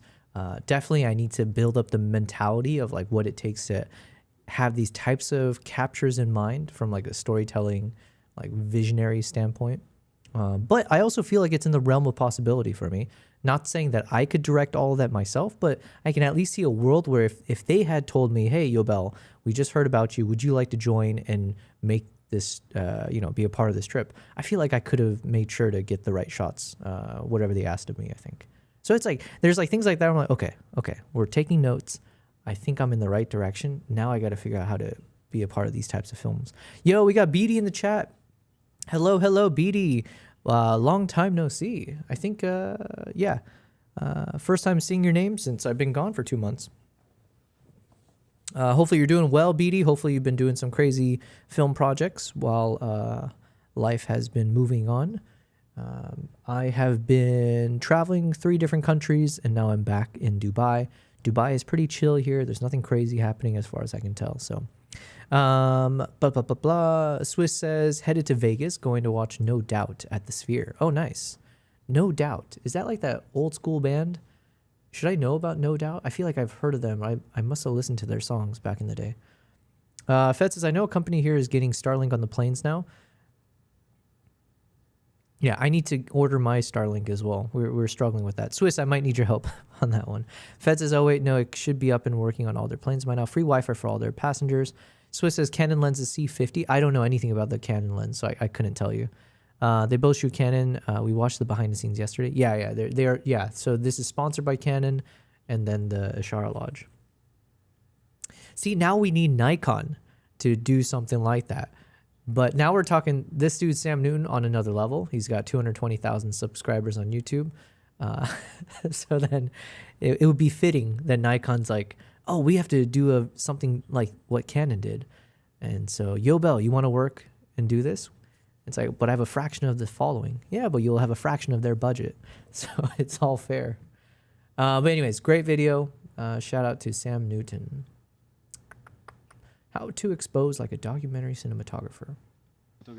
Then you absolutely have to learn how to expose your footage. And that's what I'm going to teach you today. My name is Jakub. I'm a working documentary filmmaker and cinematographer. And over the past few years, I was able to travel to some incredible... Fed says, I guess it is old school now. It makes me feel old. They made a point of mentioning bringing the C50 camera to Africa. Gotcha. I don't know what the C50 is. Let's look it up. Canon C50.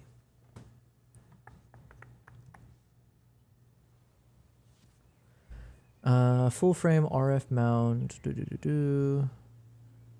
7K CMOS sensor. Open gate. 12-bit. Okay, so is this like the equivalent of like... Does this compare with the Sony FX3? It shoots up to 4K 120, 32 megapixel stills. 15 plus stops of dynamic range.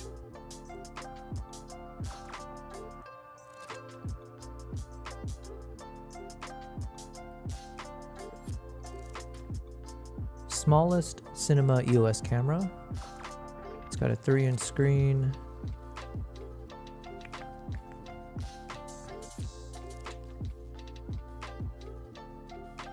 It's Canon's little cinema camera, the one that was released at the same time as ZR. Oh, okay. I did hear about that one then. Gotcha. Okay. Beautiful places and film stories of so yeah, BD, good to see you on here, BD. I'm just, like I said, as I've come back from my 2 months of travels, I'm now trying to catch up on all of my footage. We got like 20 terabytes of footage to go through. I got 25,000 photos.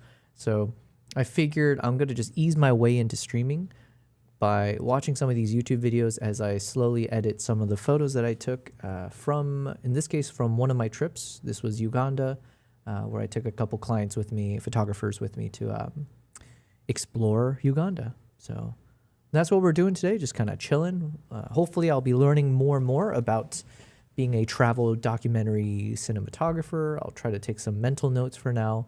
And then, yeah, hang out with you guys, hang out with my cats. Both my cats are here.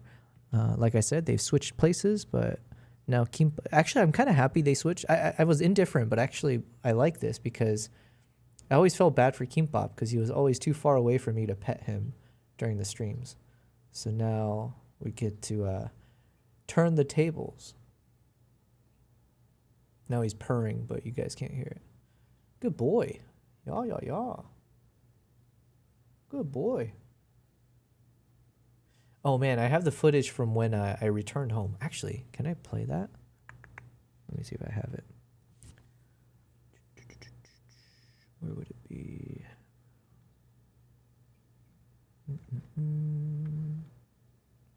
There it is.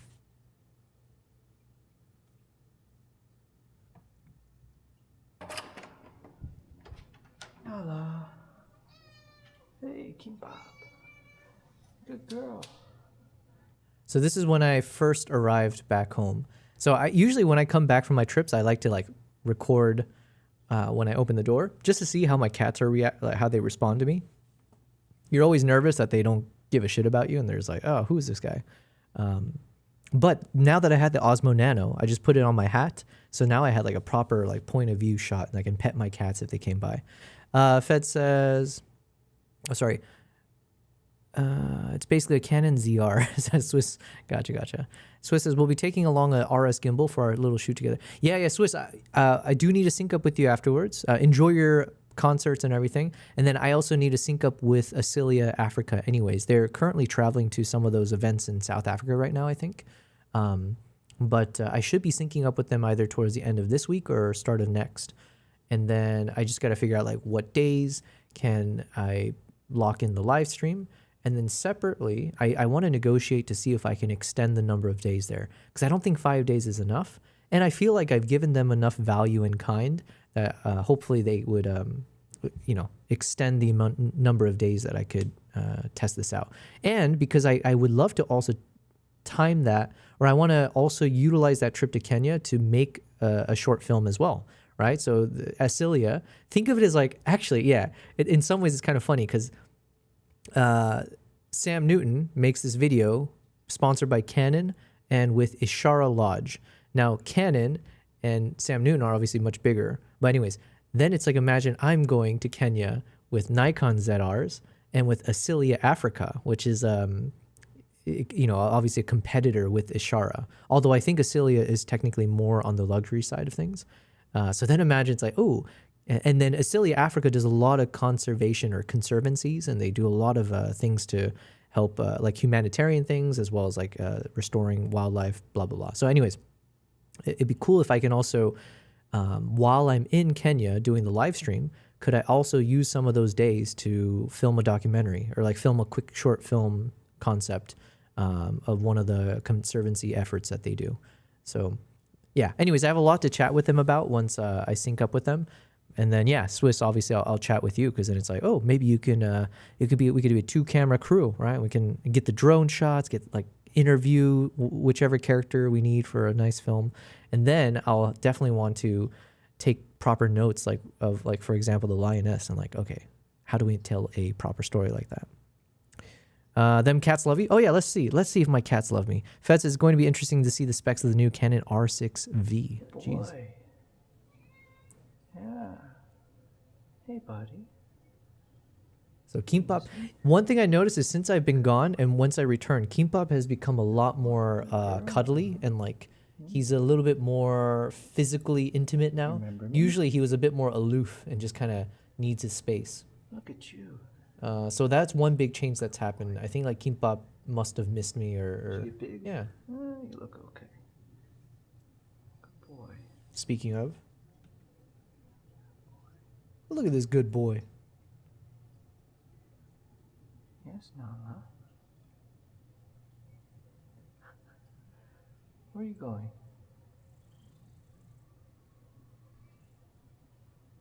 Good boy.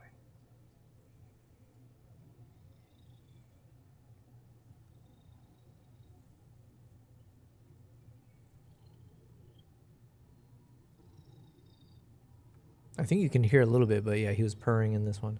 So that it definitely felt good because I said before I never really get homesick. I'm completely happy living alone the way I do, the way I'm like a hermit. I don't have to speak to anyone or be social. I love being social with my friends, but like I can also just like be in this grind. Did you miss me? But I did feel really homesick about my cats at times. Good girl. Oh, I love you. That was a good girl. Wow, you look so tiny. I thought you were much bigger. Huh? All right, ignore the cat voice that I'm doing. Look at this little cutie. I love you. Good girl. Yep, so I came home. It was fun. I got to hang out with them. So that was the return of my cats. Good girl. All right. Anyways, sorry, that was very random, but Swiss with the emojis. Yes. All right. And then, all right. So anyways, that's the state of affairs. Enjoy. Let me keep playing this video and let's start editing this photo. I remember that in the first few years of my filmmaking career, I had no idea how to expose. It was all just guesswork, and it definitely projected in the images I was creating. And if you're sometimes feeling the same, that's okay. But today, we're gonna change it. Because if you wanna get hired as a documentary cinematographer, there's nothing that screams amateur more than delivering incorrectly exposed images. It will ruin your films, and it can also ruin your career. Because if you deliver images like that, you're probably not gonna get hired again. And let me just start by saying that these are practical tips that can be applied to any documentary scenario. So let's jump into the process. It is kind of daunting though that I see these guys with their big ass rigs, and then meanwhile I'm still kind of rocking the ZR with no attachments, just like a cage, and you know, yeah.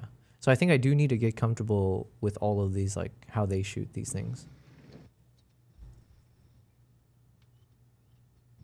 Okay, before I give you some tips, let me just say that even though exposing the image is a very technical process, the outcome is usually driven by the creative decision. This is particularly true in narrative and commercial filmmaking, because if you're creating an image that is bright and saturated, it will evoke different emotions in the viewer than if you're creating an image that is darker and moodier.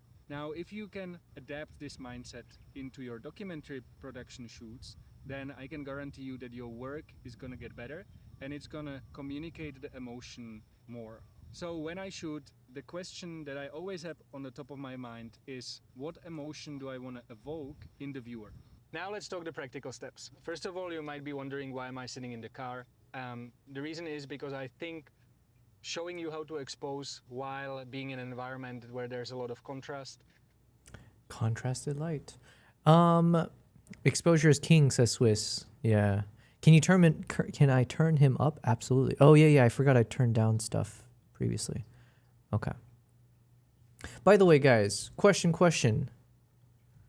Which edit looks better? I'm kind of stuck now.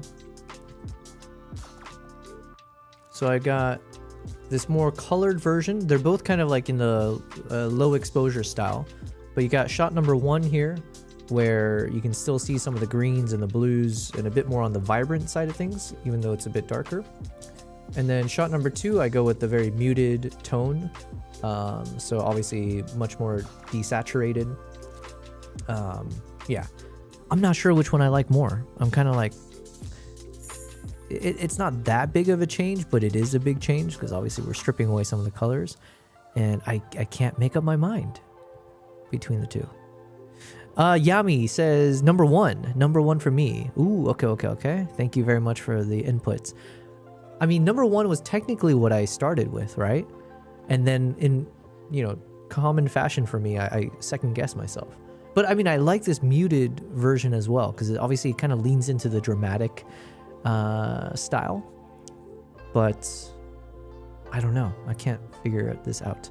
BD says, everything's well with me, trying to get my place in order in terms of furnishing it to get permanently settled here in New York City. Oh, nice. You moved to New York City. I think I remember last we spoke, I think you did mention something about considering moving or something. Because were you in LA before? And I think you were doing something in Florida. I forget. Anyways, congrats on the move. I'm not on production for 2 months, but still doing operations work for the companies. Gotcha. Swiss says, no, you're fine. Find the shot, shoot the shot, do what's best for you. I go with what prepares me to be the most flexible at the times. Yeah. All right, Yami, I think I'll agree with what you said. I do like having a little bit of blue here, because then it makes it a bit more obvious that it wasn't like some kind of overexposed sky that we're getting. So we get a little bit of the blues throughout. Yeah, we'll keep this. But I do like the muted tone as well, so I'll keep this in mind. Or maybe one of these shots I'll do it in the muted. Let's see. This one I shot a bit more centered, so maybe, I don't know if I want to make this more of a portrait or just keep it as is.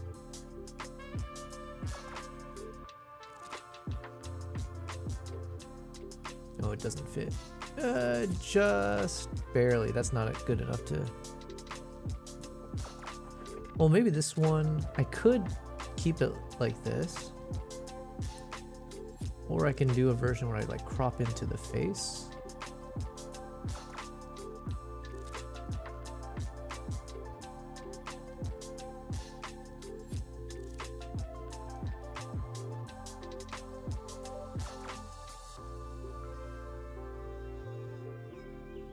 I'm not sure. Fez is good advice. BD says, ventured into another passion of mine more, so right now I'm trying to help figure out that turmoil at the moment. Hey, listen, change is always good. Not always, I take that back. But it can be fun to stir the pot a bit, you know? See what comes from it. So I wish you well on whatever this endeavor is. Fed says, instead of removing the colors, you can make them denser. Oh, that is true. Well, this is where I'm curious. I do need to play with DaVinci's photo editing, because I've never really seen the term density, or I've never used that term when it comes to photo editing. But I'm curious if I edit photos within DaVinci, would it be similar where it's like I would have like some kind of density slider or something like that? I don't know. But yeah, I take your point. I wonder if I can... what can I do here? I could make a little bit of clarity.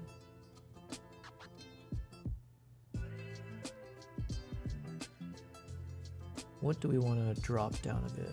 The reds don't do much. The yellows...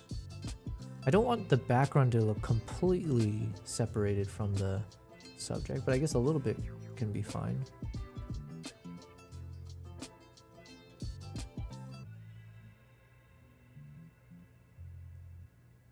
And then here I just want to make sure the colors don't bleed together in some weird way, but...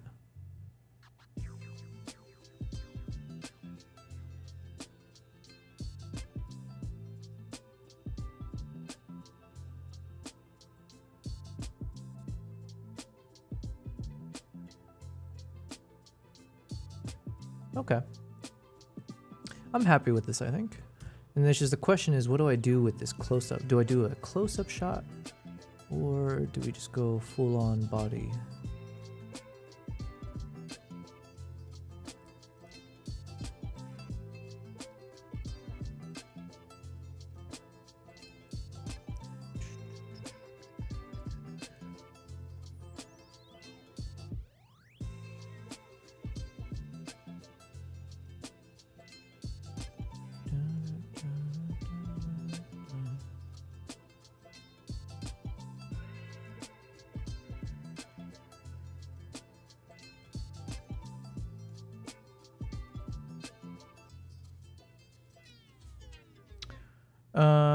Fez says, yeah, I think video.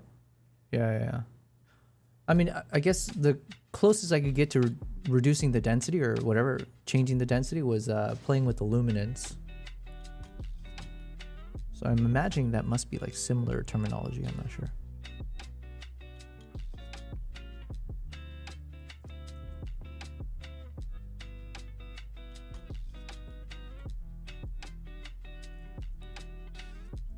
But also, I don't know if I want to really reduce the luminance. I kind of like having a bit more of a light coming in from one side and like softening it up. Because if I'm not careful with the density thing, I feel like I'm adding a bit too much contrast. And I kind of want to go with the faded look.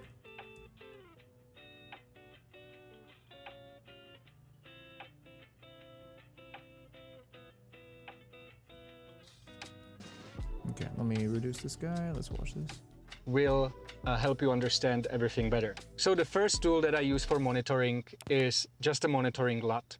Now, monitoring LUTs are great because if you're working in a fast-paced documentary environment, it's the first interaction that you have with the image, rather than looking at the log. Now, there's a lot of LUTs on the market, a lot of low-quality LUTs, so you want to make sure to avoid those because they don't translate the log footage into Rec 709 the way they should, and you want to focus on... There's something wrong with his audio, right? Is it just me? I feel like, or maybe he's applying some kind of noise reduction, but it's like chirping every time he speaks. Fed says, yeah, density is adding saturation without the baked-in luminance shift. So removing luminance will maybe get you halfway there. Yeah, I mean, you know more technical stuff than I do, but in terms of like, I guess results-wise, that was the closest I get to like mimicking the density. On the high quality LUTs that have been made by professional colorists. Now, what the monitoring LUT does is it translates your footage from log to Rec 709. Man, that kind of, what's the word I'm looking for? It kind of bothers me hearing, bothers is too strong of a word, but it is somewhat picking at my ears with the headphones on. Because he decided to put on some noise reduction, but in my world, I feel like he should have just not turned on the noise reduction. Because like all I'm hearing in the background is just the bird sounds, which I think adds to the ambience anyways. And now it's like every time he stops speaking, it creates a little bit of silence. What it does is it translates your footage from log to Rec 709 or to a creative Rec 709. Today I'm using the Fieldworld SC6 6-inch monitor, which the guys from Fieldworld were so kind and sent me to test. So I'm really curious to see how it performs. It's a 1500 nit monitor, so a lot of brightness, and it has all the features that you might ask from a monitor. False color, waveform, LUTs, focus peaking, and so on. Now, one extra tip, what I do with my monitor is that I usually set the backlight to as low as possible so that backlight is not affecting the brightness of the image, and that way I might not misjudge the exposure of the image. You might be using the dialogue, of course, this is not the dialogue feature in Resolve or some other program where it tries to remove background sounds using a slider. Yeah, I mean, I was having that effect even with my own, like the work that I was doing as well, where, because I did some interviews of the Safari guides, and I think I applied a bit of that noise reduction, but yeah, if I went full 100% of the like the AI voice isolation thing, then you would start to hear that, yeah, it would become distinct where it's like you're completely stripping out the sounds of the birds. So then in between it, you see it like jump from an audio perspective. Works well on low settings, but starts adding weird artifacts when you push it too much. Yeah, exactly. Yeah. So that's what happened. Let me see if I can open it.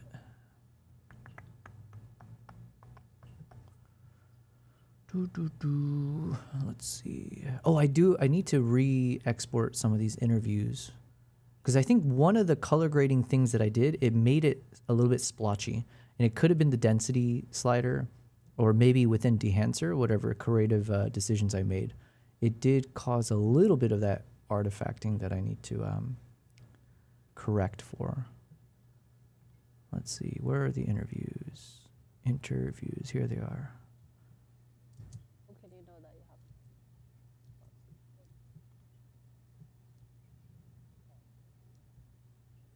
Yeah, so for example, let's see, what did I end up choosing? Oh, this one I didn't do anything. Yeah, because they had like the voice isolation. So here's. Sorry, before we proceed, shall I be facing you, the camera? Sure, my name is Magdalena Samuel. Oh, you can call me Maggie in a short form, and I am guiding at junior camp, which is on the southwest of Serengeti. I've been with Asilia almost a year now. Yeah. How do you like it so far? Of course, yes. That's why I chose Asilia over others. I can't. This is not a good example because I don't think I'm hearing, or maybe the audio is a little too low for me to tell. Let's see. There's a better example. Also. Oh, maybe this one might be. Yeah. So I put it to 30 isolation. Let's see how it sounds. A person who was really interested with wildlife and everything that includes wild animals. So as he did his first interviews with the Celia, he started as a waiter. And after staying for 2 years in the camp, then he got that chance of... Okay, so that's without anything. And then when I turn on this voice isolation, let's see if we go to 100. Asking now for the opportunity of being a guide, of which that is one of the things that he learned from the college. And of course, after 2 years of working as a waiter, he was successfully selected as one of the trainee guide in one of the camp in Asilia. And he did that as a trainee guide for 1 season. And as he was actually proceeding with other progress on his career, he managed to become a guide, like a field guide. So as he was working there, for sure, he is the one that inspired me a lot because he was sharing a lot about Asilia. Okay, this is maybe not the best example because I'm not really noticing it on that one. Maybe there's a better one. The passion from them, they love how they care about one another. They don't give up on one another. And when you spend your time with the elephant, they'll offer you more than anything else. On how they're playing is different with the other animals. They can be active during certain time, but elephant, they'll always be active almost every time when you meet. Oh yeah, so when I was playing with this, I think what ended up happening, and to be fair, I was only playing with this AI voice isolation thing. So when, for instance, I was doing these interviews, we're out in nature, so you're hearing like the birds chirping and so on.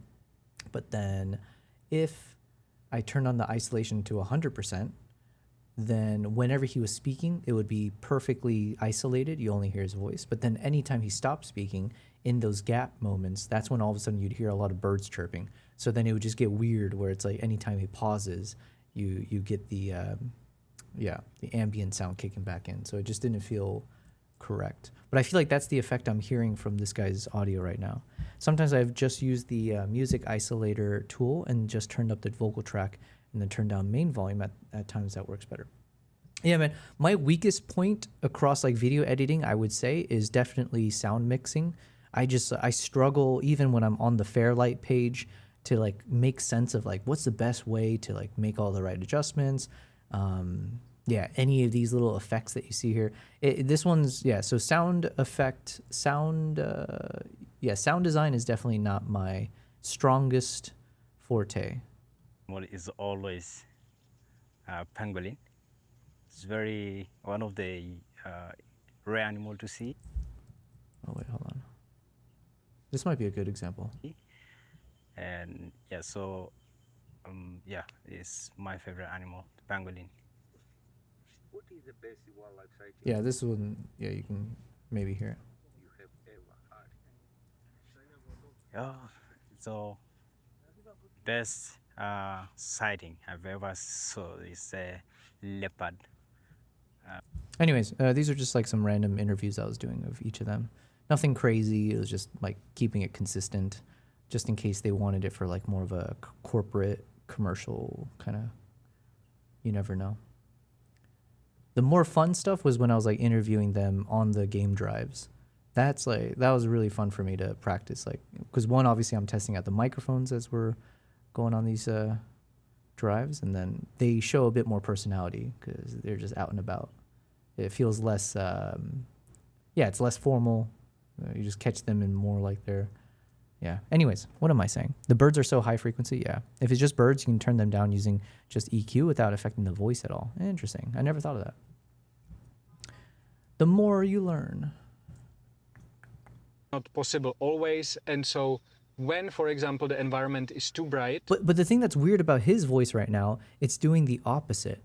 So it's like every time he speaks, you're hearing the ambient sound, and every time he stops speaking, then it's like the noise reduction is kicking in. But why would it do that? It feels like it's doing the inverse of what you would want it to do, right?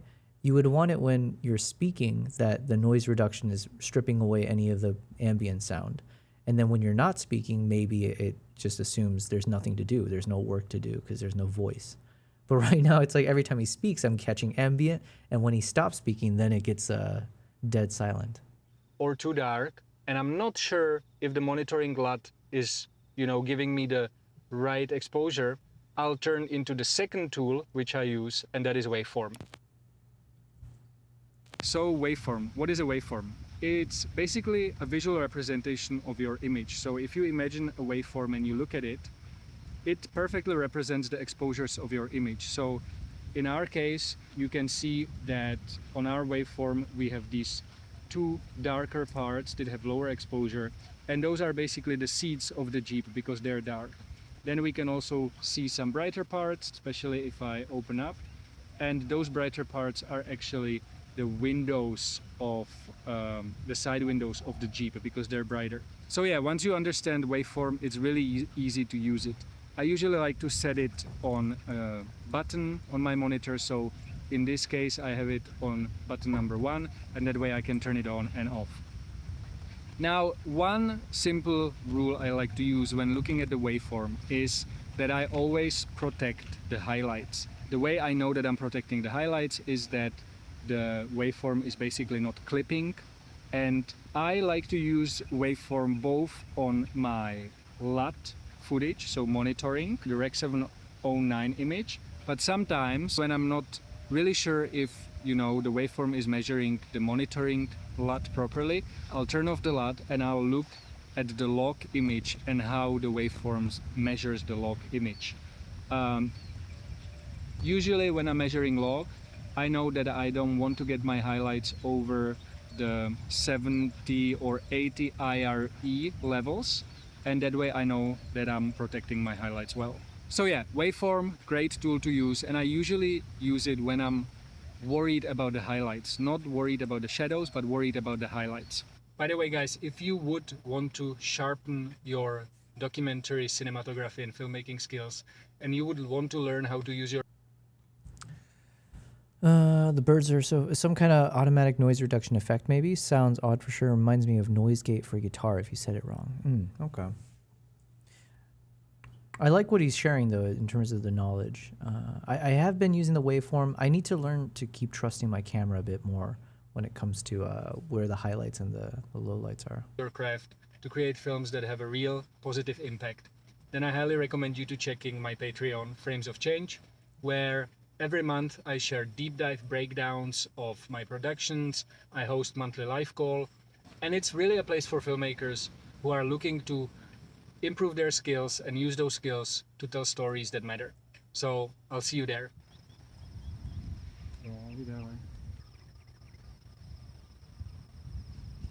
All right, and the last tool I use for monitoring of the exposure is false color. False color basically allows you to see your image represented in different colors and different shades of colors, and that really helps you understand where certain parts of the image are sitting when it comes to exposure levels. So if I turn it on here, now you can see that the image just became full of colors, and each of these colors is representing a different exposure level.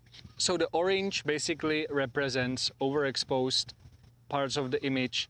And then if I close this a little bit, we can also see black. We see pink. Pink represents the crushed blacks. Blue, dark blue represents shadows, and dark shadows.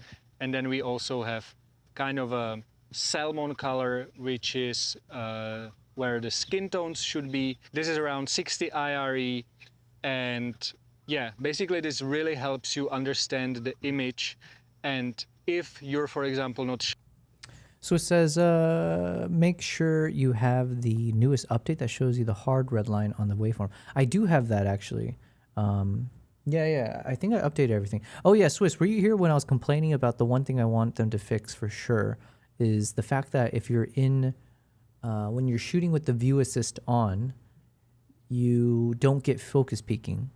So for whatever reason with the ZR, I hope it's going to be fixed, but that was one thing I struggle with my film projects, is that I could never actually see the focus peaking show up.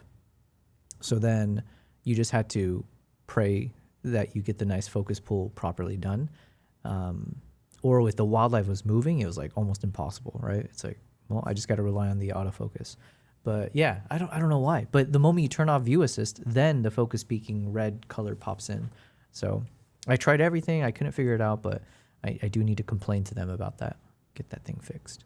Sure, if your skin tones are sitting in the right spot, then we need to you change can turn the value, on false except color, no substitution. and you can adjust your skin tones to sit in the right spot. So I would probably adjust mine to sit somewhere around here, because there's direct sunlight on my skin, so this part obviously is brighter than the 60 IRE, but then we see that kind of around here, and here we are getting a little bit of that. Now, false color I mainly use in documentary settings when I'm shooting interviews, because I have time to look at the monitor and I have time to judge the exposure, and I want to make sure that the interview frame is perfect. And I sometimes use it in settings where the camera is on tripod and I'm kind of working with a slower pace. If I'm run and gunning, I don't use false color a lot. Usually I... Swiss says, true that it will be fixed soon. I use external monitor with R3D. I chatted with peeps at NAB about that. Oh, nice. Okay. So I'm glad I'm not the only one who has been complaining about it. Because like, dude, yeah. So anyways, the two things, actually, there's like several other things. One is because there's not as many buttons. I've definitely struggled to find a substitute for back button focusing. So, because ideally I want to separate the recording button, the shutter button, from the focusing. But the best I could come up with was like making the number 1 button on the top of the camera become the back button focus. But then in order for me to shoot and focus at the same time, and especially if I switch over to photography mode and I want to do back button focus, it sucks, because then now I have to grip the camera differently than I normally hold it, because now I have to have my index and my middle finger hitting the shutter button and then index finger for the focus button, because there's nothing for my thumb to do. So I don't know. That's it takes some getting used to. I haven't like found the best solution for it, but yeah. I just judge the image based on the monitoring LUT, or I turn on the waveform. Now let's talk a little bit about skin tones. So when exposing for the skin tones, the general rule of thumb is to expose skin tones around 60 IRE. This is for white skin. If you're working with different skin color, then those values will be different because that skin reflects light differently. This is a general guideline, but if you look at narrative filmmaking and you look at Hollywood movies, you will notice that oftentimes the skin tones might sit way under 60 IRE, for example, if the scene is very moody and dark. So it's a good rule to follow, but you also should know where to break this rule and where you can, you know, follow a creative decision and maybe underexpose the skin tones. All right, guys. So just to recap, in order to monitor your image well, first of all, you need to have a good monitor that you can have a look at. And then within a monitor, the features that I really like to use are having a monitoring LUT, using waveform both on the Rec 709 footage and on the log footage, and then also using false color. False color I usually use on the Rec 709 footage. And yeah, with these 3 tools... Okay. Luke Forsyth. I got his name wrong. Luke Forsyth. I've seen some of his videos come up every once in a while. I've enjoyed it. He's got like a very dry way of talking, but he tends to give a lot of like advice on, you know, if you want to be a cinematographer or things like that. Let's see.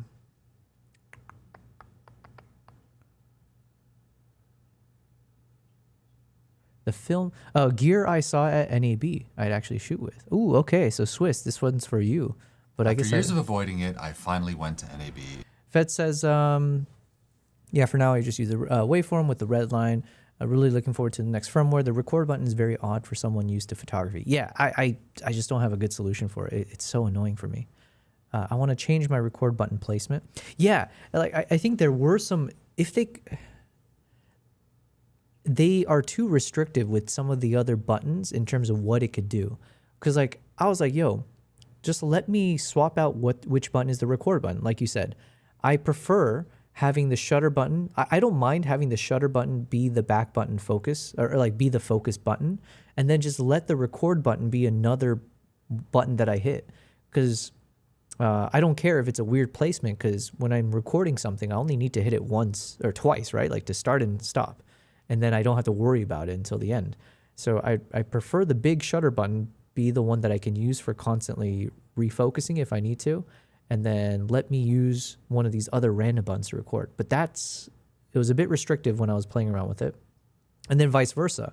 Why can't I make the joystick button, or why can't I make the joystick if I push down on it, or one of these other ones on the back side of the camera? Why can't I make that the back button focus? And it just literally doesn't offer that as an option. So you're stuck with like, you know, not the best options. I made one of the 3 buttons as the refocus. Yeah, that's what I'm saying. I made the top 3 buttons, the number 1, the one closest to the shutter button, I made that the focus button. But like I said, it's an awkward holding for me because I'm used to just gripping and only having the index for the shutter button. And now I have to hold it in a way where I have 2 fingers on the top of the camera, like a claw. And it's just, yeah. So anyways, what can you do? In Las Vegas. And after 3 days of craziness walking through the biggest camera gear convention in the world, there were a few things that stood out to me enough that I'd actually be interested in buying them. Because if I'm being totally honest, a lot of the show was just the same stuff that's been out for years, prettied up in fancy booths with moody lighting. Sony. Better watch your mouth, little man. But the things I did like, I got genuine. Swiss, I'm curious if you agree with what he's saying here. I never heard of NAB or NAB in my life, besides like in the financial services. I think it's like the name of a bank. But yeah, but I have no idea what to expect from this thing. Genuinely excited about. So in this video, I'm going to go over the gear that stood out to me as a documentary cinematographer and how I plan to bring it into my workflow as soon as it hits the market. So right off the bat, no matter how cool any of this stuff might be, by far the best part of going to NAB was the people. I mean, I met literally hundreds of people, which makes it so much easier to feel like I'm making these videos for real humans when I'm staring into the abyss of the YouTube lens. Plus, I got to fanboy over some of my favorite YouTube creators in real life that I've been having parasocial relationships with. Matti Hapoya. Is that how you pronounce it again? I want to say Hapatuya, but that's not it, right? Matti Hapoya? Hapatuya? Hapatoja? Whatever, it doesn't matter. Years now. So if my voice sounds weird or I look more haggard than usual, it's because I've been talking to people non-stop for days, but I wanted to get this video out as fast as possible. And if you're thinking about going, I'd say go for the personal relationships almost more than just the tech. But that doesn't change the fact that the stuff on this list is gonna get ordered as soon as humanly possible. So let's kick it off with the one thing that got me the most excited, and it's not because it was super high tech or anything like that, but I think it might genuinely save my career. If you've ever known a doc DP before, you'll know that after a while we all get back issues from hauling around heavy gear and shooting in weird positions with cameras that are only designed to work on the right side of your body. And for the last few years, I've been dealing with so much pain after shoots that I've started to think I might only have a few years left, which is terrifying and honestly super depressing. But when you shoot for 9 hours a day with a 25-pound rig, there just aren't many ways to make the job less physical, so I'd sort of given up. And before you start commenting, I do know about easy rigs. I've owned a Vario 5 for years, and it's been great for getting the weight off my arms and shoulders, but the... Oh yeah, so this is what the CNN Crate, I'm pretty sure they use something just like this, like that little backpack crane stuff for the Uganda shoot I was on. Man, it looks super professional. Fed says, I'd like to change the placement. It's awkward with the way I handle the camera. Yeah, the muffs I put on the mics are not really helping the button situation. I see what you're saying, yeah. Why would he turn haggard from talking to people? I have no idea. I'm assuming it's a lot of just shouting. I'm assuming it's a really loud problem is hall. Because of where the fulcrum point is above your head, it sort of pulls you around and transfers all the weight to your lower back. And I actually think shooting like that is what's messed my back up so much, even if it made my life easier on my biceps. But for a long time, I thought it was kind of the only option because it's pretty much the only thing I ever see people using. But as I was walking around the show, I met Pedro, who's a professional Steadicam op and a channel viewer who told me to go find the Ready Rig booth. So eventually I did, and it was just this tiny setup hiding in a corner behind the Atlas lenses, and started talking with the inventor, Alessandro. Now I've seen these things before, like with the 2 arms, but for some reason I thought they were only made for giant gimbal setups because I feel like that's the only thing I've seen them used for, so I just didn't look into it as an option for handheld work. But after spending an hour with them and trying it out, I think I'm a convert, and it might just be the thing that saved my career ending so early. Now I'll probably end up making a full video on this once I can get my hands on one, so I'll keep it short for now, but the main thing that jumped out at me was how different it was from the Easy Rig just because of the way the weight's distributed. Like instead of the way the Easy Rig pulls you around and from where the fulcrum point is on your back, with the Ready Rig you feel the weight more on your hips and legs for some reason. I don't know quite how it works, but the way it connects to your torso and distributes everything, you just feel it in a totally different way. I feel it all down here in like my upper legs and waist. Really, really cool. Plus there's this really great air bladder thing you can squeeze that kind of reminds me of the old Reebok pumps, but with a rocket blower style handle. And when you pump it up, it inflates right under your lower back to keep you in a better position while you shoot. And pretty much as soon as I tried it, I knew I had to have one. But even though the ergonomics are what brought me in at the start, once I started playing with it, I realized that it's much more than that. And the way it works opens up a ton of possibilities for creative shooting that just don't work on the Easy Rig. Again, I'll talk more about this when I have one, but it really does let you move the camera around in some really cool ways. And it's actually a creative tool that opens up new ways to shoot that I hadn't really thought about before. Doesn't make any sense until you try it, but once I get my hands on one, like I said, I'll make a video and it should be more clear what I'm talking about. It looks like I'm gonna be able to borrow a unit with them for a shoot I have in a few weeks, and once I've gotten into the field and see if it actually does what I think it's gonna do, I'll let you know more. But if you're anything interesting, I don't know. I'm curious if I would love to use one of those things for something I do. Makes more sense. Sounds like a great workout. You'll never skip leg day again using it. Yeah. Anything like me and you thought this was only for gimbals, check it out because it is a great shooting experience. Ready Rig. All right, now let's shift gears for a second, get into some lenses. As a dock shooter, I pretty much live on mid-range zooms most of the time. As much as I love prime lenses, when you're doing solo operator verite stuff, it's not that practical to be changing lenses all the time because you'd end up missing tons of moments. So zooms it is a lot of the time, but the problem for a long time was that you either had to choose between giant monsters like Fuji Cabrios or Ingenues, which weigh a ton over a long day, or photo lenses, which are sort of hard to manually focus really precisely. Since I don't really shoot with autofocus outside of YouTube or maybe for some special setups or maybe gimbal work, there wasn't much of a middle ground. Eventually I found the Fuji MK zooms, which I absolutely love, and I use them for ages. I mean, I still do, but they're Super 35 only, which was fine for my FX9 and a Burano or bigger cameras, but as soon as you mix in a full frame only B cam like the FX6 or FX3, you can't use them. Then starting maybe a few years ago, some companies mainly out of China have been releasing cine-housed full frame zooms that have been much lighter than what we had before. Like these Laowa Ranger lights have been my go-tos for a couple years and I absolutely love them. But this year it looks like DZO has fired back. They were already competing in this space sort of with their Kata zooms, but the mid-range one that I'd be using the most was like 35 mil at the widest, and that's 35 to 80 millimeter.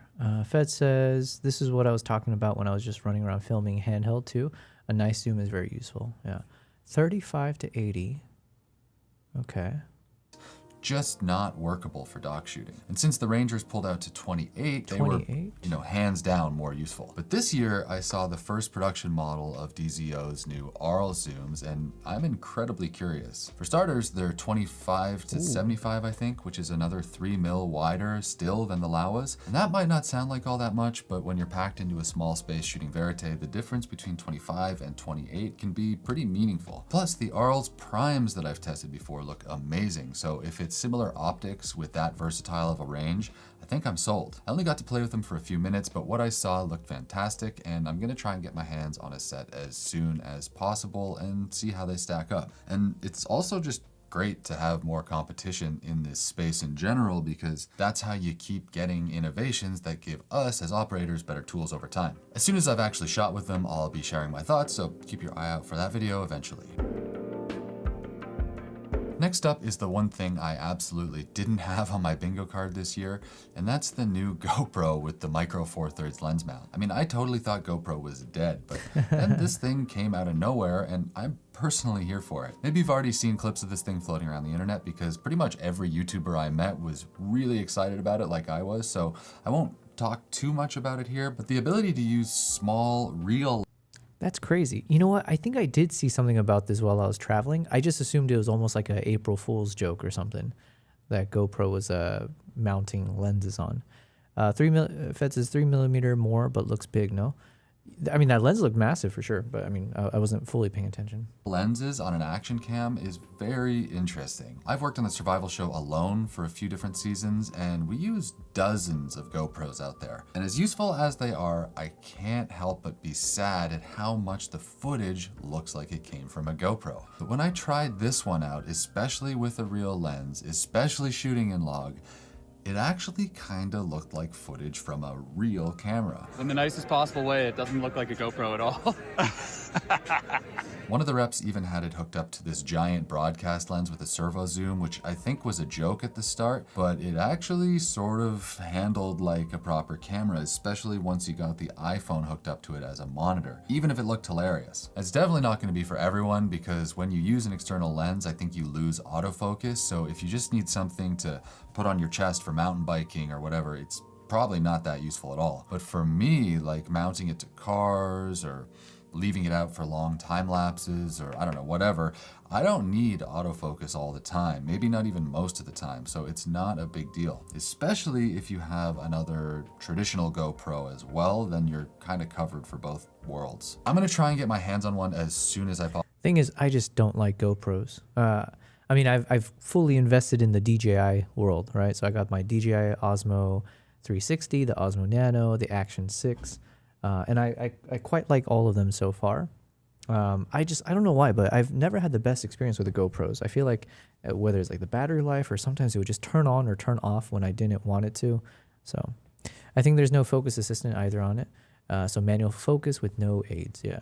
Possibly can, but it doesn't come out until I think they said Q3 this year, so we'll just have to be patient and see if it lives up to the hype. I think it's going to cost $6.99 they said, which is not cheap, but also not that bad. I'm definitely going to be keeping an eye out for that one. Next up is a tiny little accessory that I saw that didn't even have its own booth, and I think it was just made by a couple of guys with a startup and an idea, but as soon as I saw it, I realized how useful it could be. It's called a maker marker, and it's a really simple idea, but one I've never actually seen before. So imagine you're doing a long sit-down interview or filming a doc scene where there's a lot of dialogue. You might come back with hours of footage, but realistically you can only use a few minutes of it, and a lot of it isn't going to be really interesting anyways. Normally you'd have to sit through all of it and then maybe make a few notes and then find all the good bits in post by cutting it down manually. The marker maker helps you speed up that process by letting you pre-flag the sections of the interview that you plan to use so that when you start cutting, you know exactly where to start. It's basically just a little box that jams to your time code and then has a tiny little Bluetooth remote with I think only one button on it, and the director or producer or whoever holds onto it, and anytime something happens or there's a sound bite that they think they want to use, they just press that button. That puts a mark on the time code, and then when you later import the footage, your timeline is apparently pre-marked to show you where all the best bits are. One maybe for your director, one maybe for on camera. Green means good.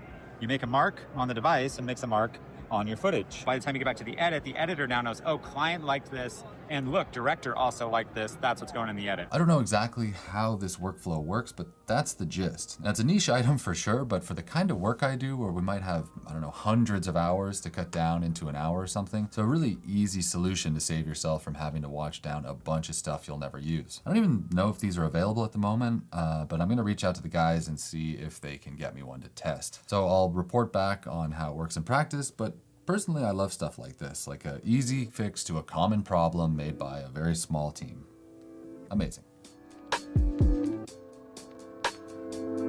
Okay, let's wrap this up with one more really cool innovation and then an honorable mention. If you've never been to NAB, there can be an almost overwhelming amount of stuff to see, but on the last day I found something really cool at the Tilta booth, and because I was hanging out with some much more famous YouTubers than me, shout out Maddie Hapoya, I got a private demo of how it all worked. Sadly, I was so burned out by that point in the show I forgot to film anything, but the basic idea is that Tilta figured out a way to use the internal autofocus of Sony cameras to control manual lenses. You have to attach some cables and focus motors, and the setup needs an external battery, but once it's built, you can put on pretty much any manual focus lens there is, and then use the camera's autofocus just like you would with any G-Master lens or whatever. It's not LiDAR or anything like that, it's actually the camera talking to the lens and pulling focus, which I haven't seen before. Like even the touchscreen eye tracking mode works, and it was really cool to see huge Atlas anamorphic lenses following me around, even just with a touchscreen. Now I don't do that much autofocus for Verite, like I said, unless it's on a gimbal or for some specific use cases, but I can absolutely see this being really helpful for the B cam of a multicam interview setup, just as an example. Like sometimes you'll have a main camera that you're operating, and then there's a second or even third camera off to the side where you can't really see what's going on. And normally you'd have to get up and go back and forth to check on them, which is distracting for everyone, especially the person being interviewed. But with this, I could theoretically just monitor the feed through the Sony app and then control the entire thing from my phone while I stay behind the A-cam. Now lots of other people who do more autofocus shooting than me might find even more uses for this, but even in this limited capacity, it has the potential to make my life as a DP much easier. I'm not sure if it works with brands other than Sony, I didn't check, but it was a great thing to stumble on at the last minute and a pretty cool innovation. So thanks to Yang at Tilta for letting me in that room, and I'll be hitting you up for one of these things soon. And lastly, I just want to give a quick shout out to Aperture/Amaran, because I remember when they were just a tiny company making cheap lights not all that long ago, and seeing how far they've come is very, I don't know, inspiring. My first light ever was a Lightstorm panel that I got maybe 10 years ago, which I loved, but if I'm being honest, it was only an okay light at best. Looking at their booth now, it is insane what they're doing. Like they had massive lights that were filling up the convention center roof like an old school 10K or whatever the equivalent is, and that didn't seem possible only a few years ago. They also had these really great new Nova panels that are powered with the Blair engine to make really pleasing white light using all sorts of colored diodes, and then just all kinds of big, massive fixtures that I don't want to get too deep into, but it was all very impressive. I don't have any specific thing from them that I like the most, though probably. Fed says, you need to hear a Finnish person say it. What did you say? Oh, Matti Hapoya. Hapoya. Isn't overheating also an issue on the newer models? I have no idea. And that dude has an eccentric haircut. Gotcha. Roger, you need a light like that so you can light up the entire jungle. Man, you know what? I think I'm properly set up for the jungle treks. I just need Wi-Fi. Once they can get that going, oh, we're golden. I can stream from there. Hold on. Look at this guy. I wonder if you can hear the purring.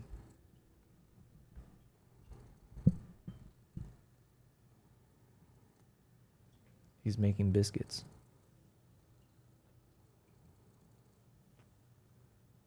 I think I need to adjust the... Maybe I need to reduce the... one second. What can I do here? It's a little bit too bright, or too dark, yeah? I think that's better.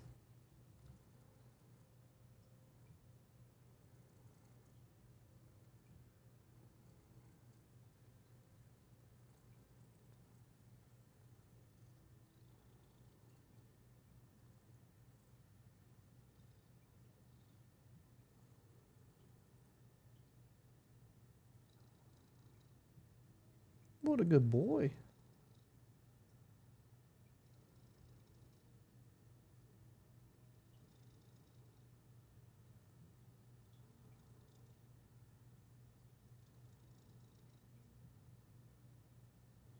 Man, this guy, though, he still sheds so much. It's ridiculous.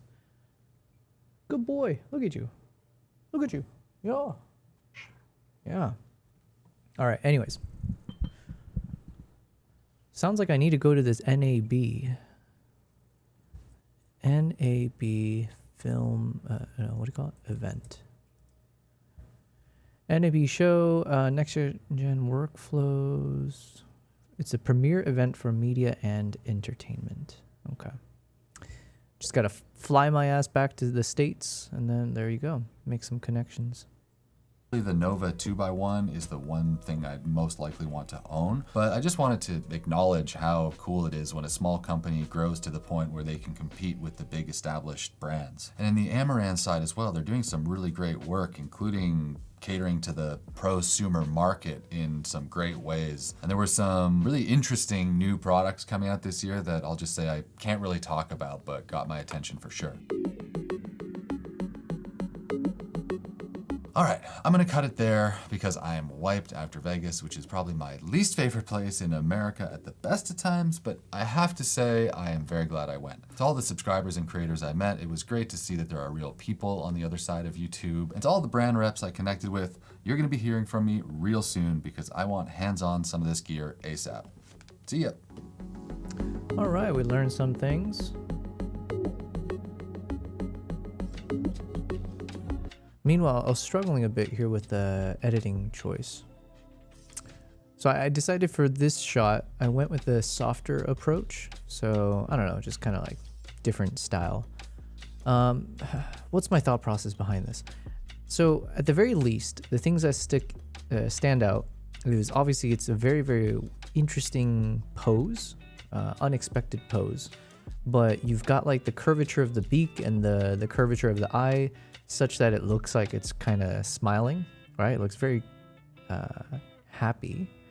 And just the way that the neck is stretched out, I think it kind of resembles like a dancer. Like the thing that comes to my mind is like a ballet dancer.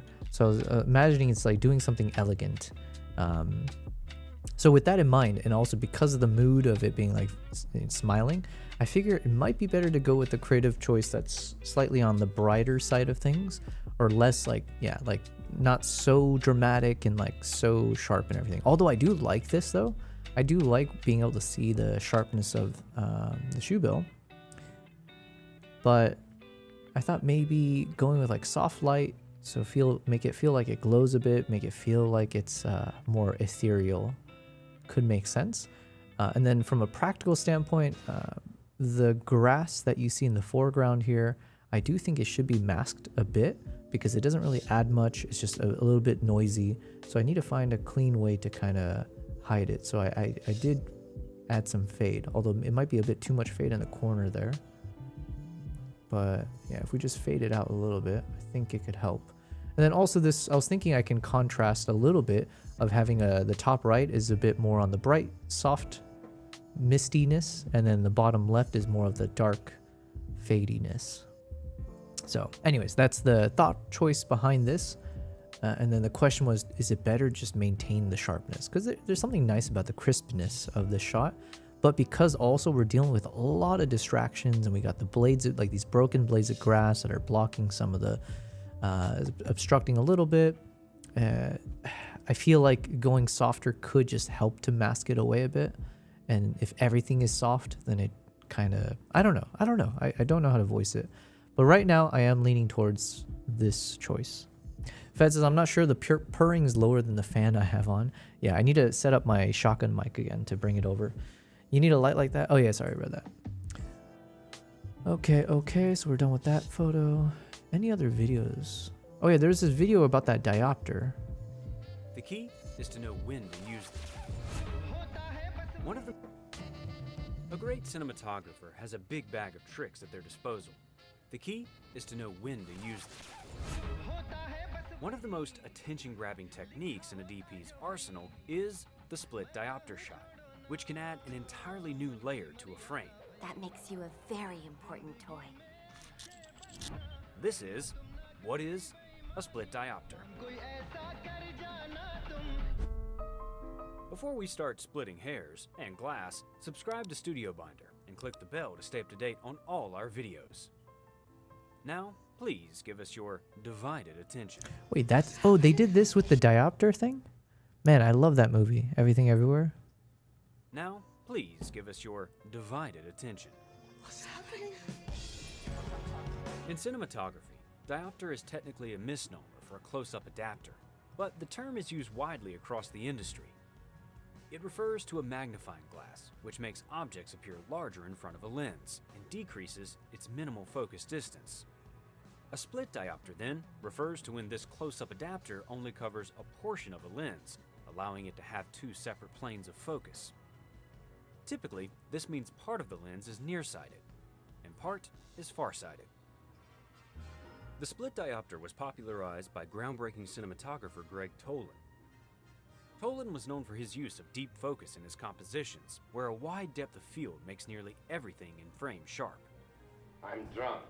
But on the 1940 film, The Long Voyage Home, Tolan used a different technique to achieve a similar effect, using a split diopter to achieve this shot.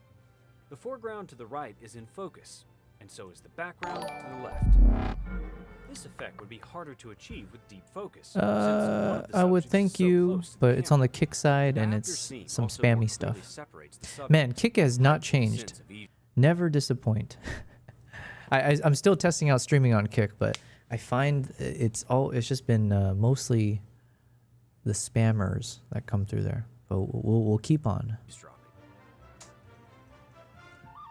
The use of split diopters began to spread, but didn't reach their height until the 1970s, where widescreen anamorphic frames became all the rage, allowing for more space to create two fields of focus.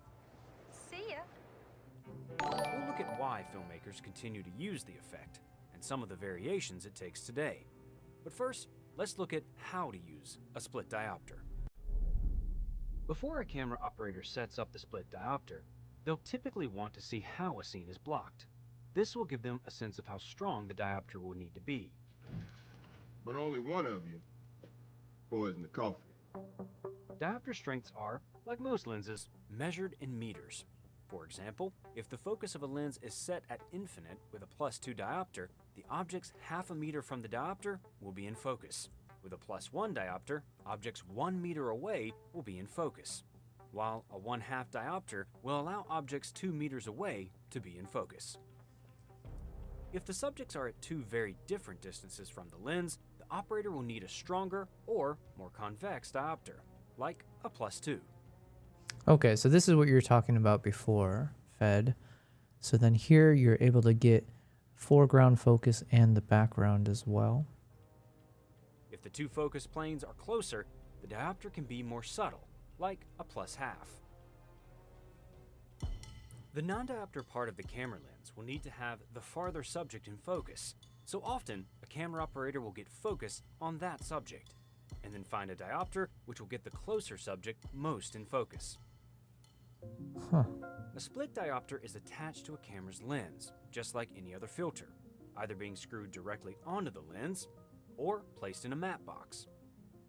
The diopter is then rotated based on the desired effect, Interesting. so that the seam is either horizontal, vertical, or diagonal. However, you couldn't have accumulated all this by yourself. The image a split diopter achieves varies based on the lens focal strength.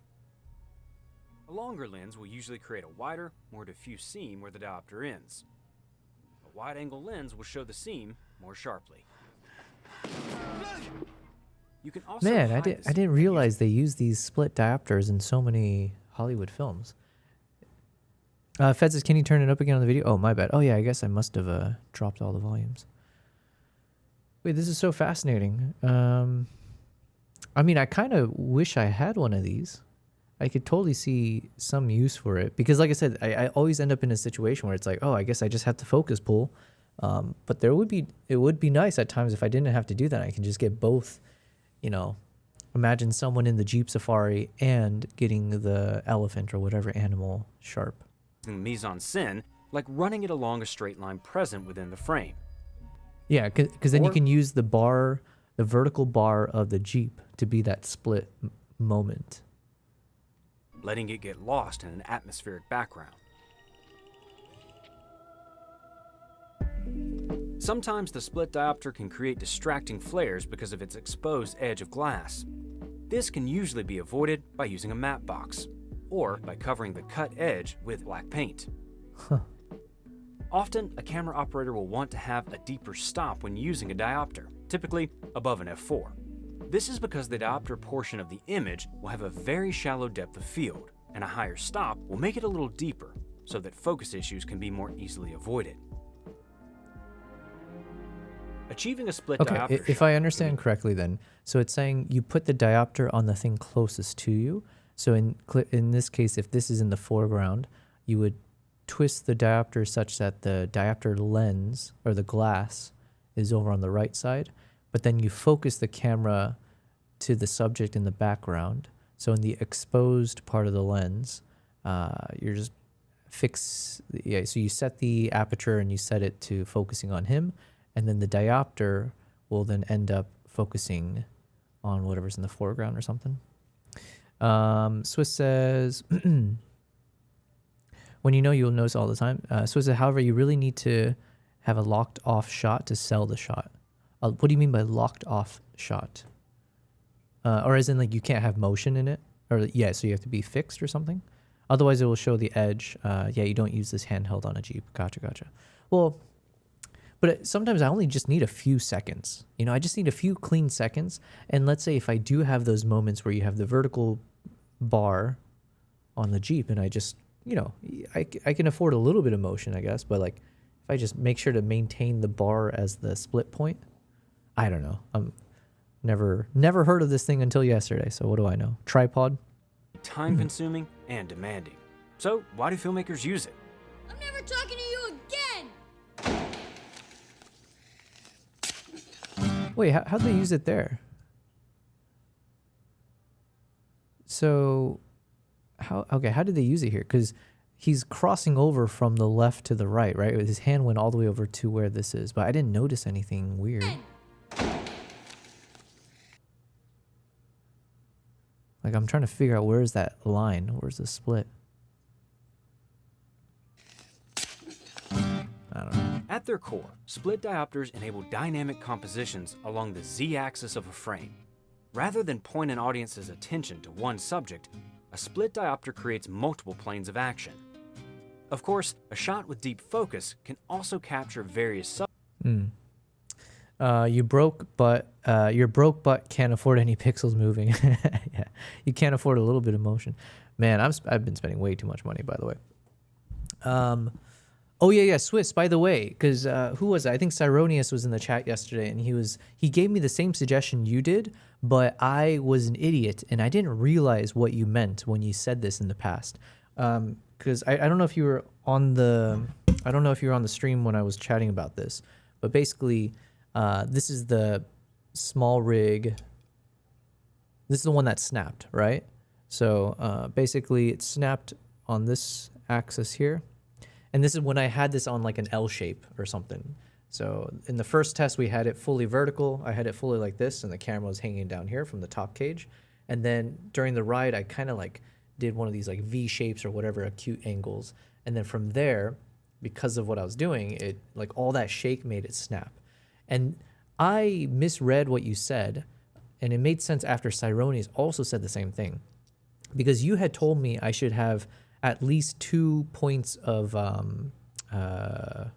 what'd you say? 2 points of something, right?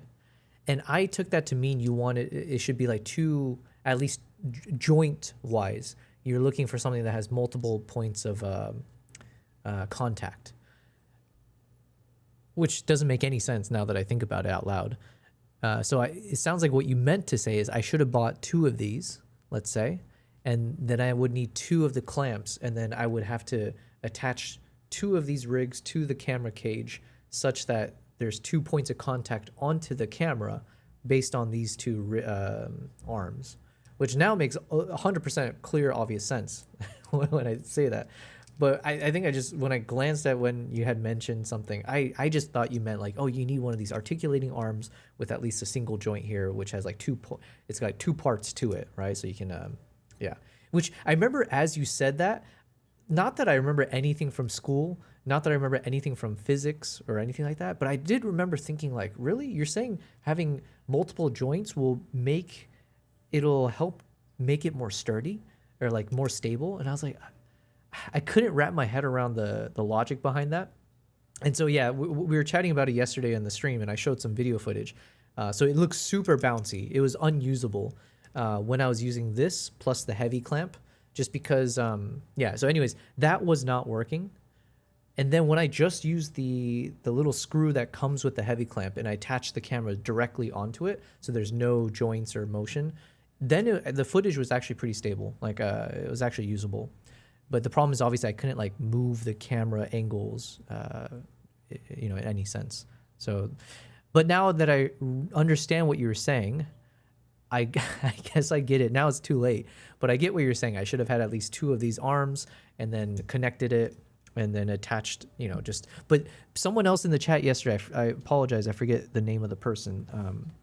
They were saying that that wouldn't actually do anything for the vibration. Like it wouldn't actually help for that. So I don't know. I don't know. We'll put you through some rigging training soon. It's okay, bro. Yeah, I appreciate it. Yeah, actually, you know what? Since you're here, I can also, I don't know if you were here when we were talking about this, but I can show you the exact footage that we were testing. Must have been, it's one of the last days.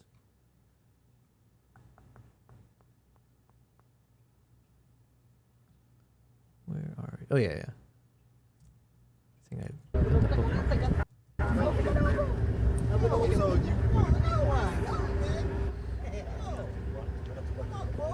So you can see this is how I attached it initially, right? Let's jump back.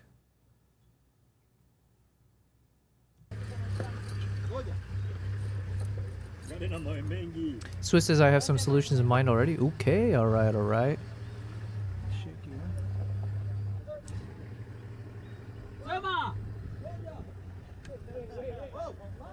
And then the other issue I had with this small rig clamp,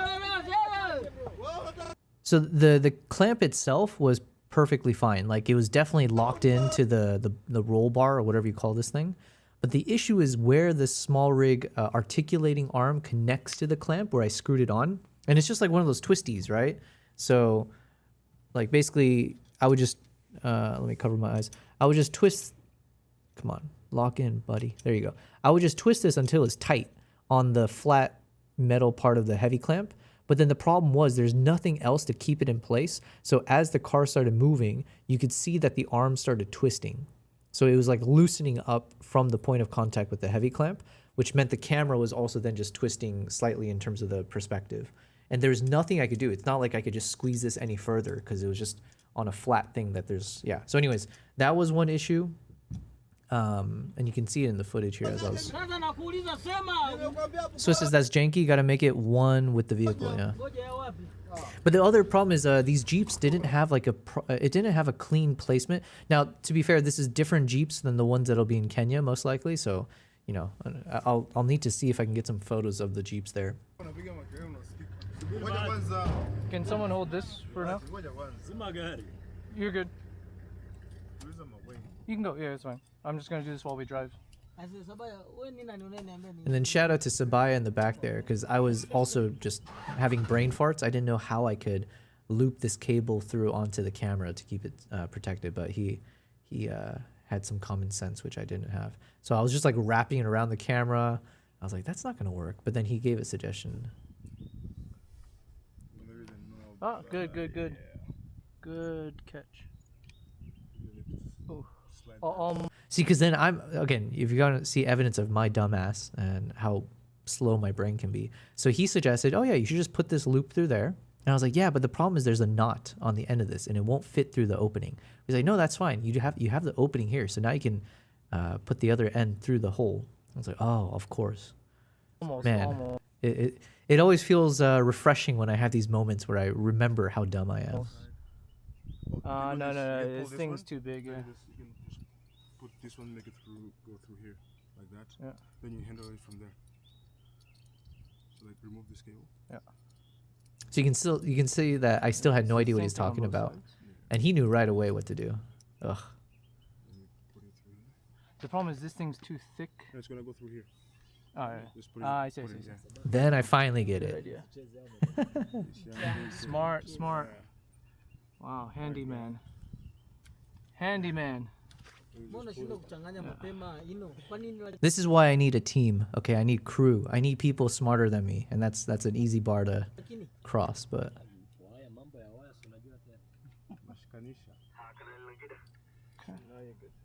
Thank you. Sabaya, where'd you go to university? Harvard? I'm so funny, man. Cuba.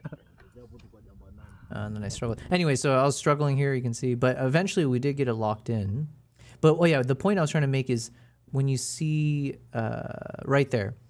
So when I attached the camera top of the cage directly to that screw that goes into the small rig, then it was locked in and it was pretty stable. I mean, it was bouncy, but not like unusable. Whereas the way I had it for this one, when it was like vertical completely like this, yeah, it was so shaky. We were looking at the footage earlier. Let's, where is it? It's one of these guys. All right, here we go. So this is what it looked like. This That's why you kept saying it's fit, even though it's as tight as I can do it. So that's one thing I have to check.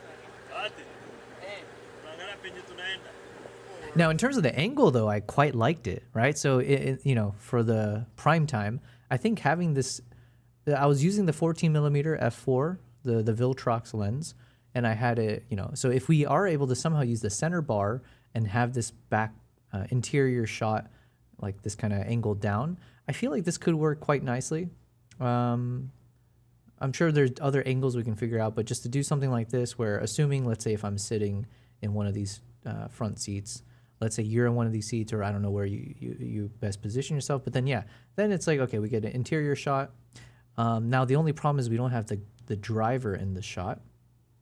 So yeah, I have to figure that out. It's like, because ideally we can have the guide also in the shot, because I want to mic that person up. So then when I'm asking questions or when they're sharing different facts or information, ideally you can see them at the same time. I guess you could do like some kind of interesting like creative split screen, and I don't know. So that's one thing, is like figuring out, do I need to, yeah, how do I get both of us in the shot? But in terms of the viewing, it looks decent. But like I said, it's obviously way too bouncy. Like if we had a live stream going and it looked like this.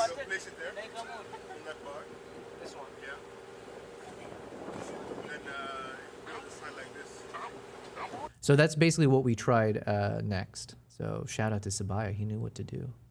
So yeah, here I ended up breaking the thing. And then, yeah, so I readjusted it here. That's where it snapped. But then here, so this is where I just attached it straight to the clamp. And then you can see when we did the drive, it was actually usable. So this is promising. So it's like worst case scenario, this could work. Fed says that's a nice lens.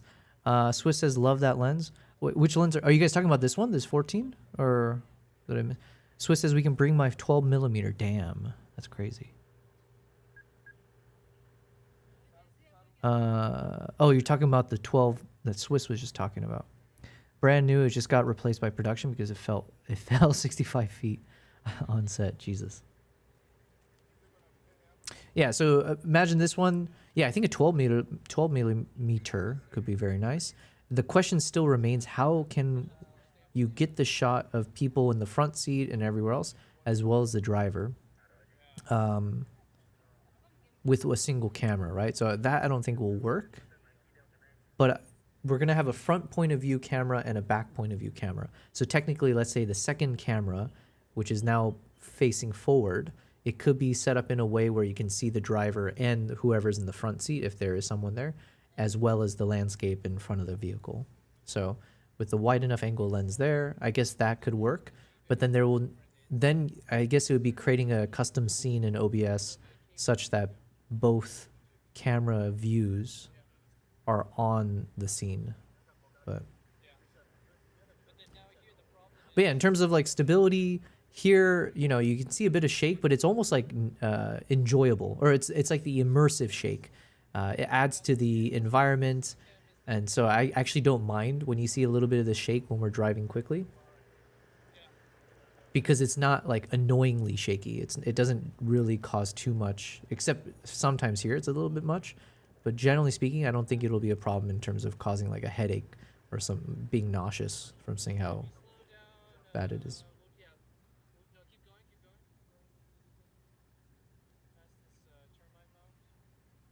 So yeah, so got some good testing in here, right?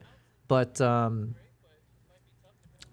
then I broke some things, but at least we learned a few what works, what doesn't. Swiss says 14 millimeter, no, 12 millimeter 0D cine. Man, we're gonna make this work, okay? I don't have much time though, but I do need to figure out the Starlink situation. I'm gonna have a call with the 3D printing shop who's helping me create the Pelican case. It's a Nanook case, but that's where the Rodecaster and some of the other things will be. Cyronius, shout out to Cyronius in the chat, but I need to have a call with him because he's helping me with the Bella Box encoder that I need to, be able to actually relay the stream and send it across in a smooth way. If I can't get that, alternatively, I guess I'll see about can I rent one of those TVU or LiveView kits from Kenya. I'm assuming that should be doable, but obviously expensive, right? So ideally, I would like my own solution. But yeah, so in terms of the tech stuff, those are the main things, right? Getting the Starlink, getting the Bella Box, some of those accessories for the Starlink, like I think the router stuff or whatever else. And then, yeah, and I guess figuring out how to rig up these cameras. Oh, and then I need to test the wireless HDMI receivers that I've got. Because if you guys recall from one of the last streams I had before I went on my 2-month travel, there was some kind of interference with my microphone and the camera with the wireless receiver. So it was like causing some interference where I hope it's an easy enough fix of like changing the channels or something, but that's obviously something that could be a showstopper. Swiss says, if you need other things printed as well, I have one at home. Interesting. Man, I don't know. When you talk about 3D printing stuff, it's like similar to when people talk about how you can use ChatGPT or Claude to the next level. Like, oh, you can use the agents or the code, Claude code and blah, blah, blah. It's like, okay, I hear what you're saying. I have no idea what the world I can, like, I don't know what that means. I don't know the full potential of the world when you've got a 3D printer. So, oh man. You know what? Yeah, we'll have some fun chats because I do think there's a really cool idea for something that I wish would be a 3D printed concept. But maybe that's for another stream because it's so random. But it would be so nice to have on my cotton carrier to have something where when you know what? Let's just talk about it. Where do I have an example of it?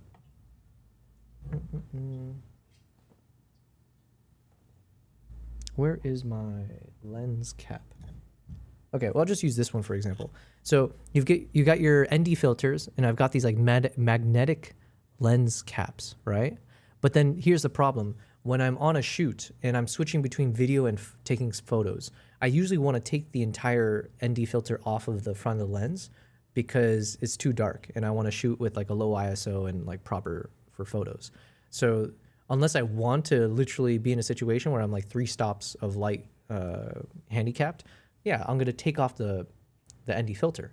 But then once I take the ND filter off, I don't have a free hand. And I don't want to put the ND filter in my pocket or somewhere where it's going to get scratched. So what ends up happening is then in the moment while I'm shooting the chimp or in the forest, you see me holding the camera, and I'm also trying to balance this freaking ND filter while holding the camera and just making sure I don't scratch the glass. So I was like, man, if there was something where I attach it to the harness or like a shoulder strap or whatever, where the moment I need to take all of this off, it's magnetic. So then if I could have the back cap already hooked up here, so then I can just literally snap it magnetically, just hooks up to my vest. So then I'm hands-free. And then when I need the ND filter again, I just take it off the back cap or the back plate, the magnetic plate, and then put it on the front of the lens and boom. I don't know if any of that made sense, but I tell you, if I had this, I was thinking like, I wish I could 3D print the thing because it's not crazy what I'm asking for. It's just like, you just need something where you can attach the magnet piece so that I could literally snap my ND filter onto it without worrying about the glass getting scratched. And then, yeah. Swiss says, love this idea. All right. I'm glad it made sense because I was just kind of spewing a bunch of nonsense. I didn't know if it would, if you need other things printed, but I appreciate it. All right. Anyways, what was I doing? I needed to keep editing, and then we had some video we were watching. But yeah, Swiss for sure. We need probably on the weekends, because like on the weekdays I'm trying to balance between doing these live streams and then also in the free time I'm working and catching up on stuff. And on the weekends I'm hoping not to stream, and I'll use that time to do other things. But yeah, we definitely need to properly catch up and figure these things out. Subjects at different distances from the camera. But a split diopter gives a cinematographer more control over where the attention is directed on screen.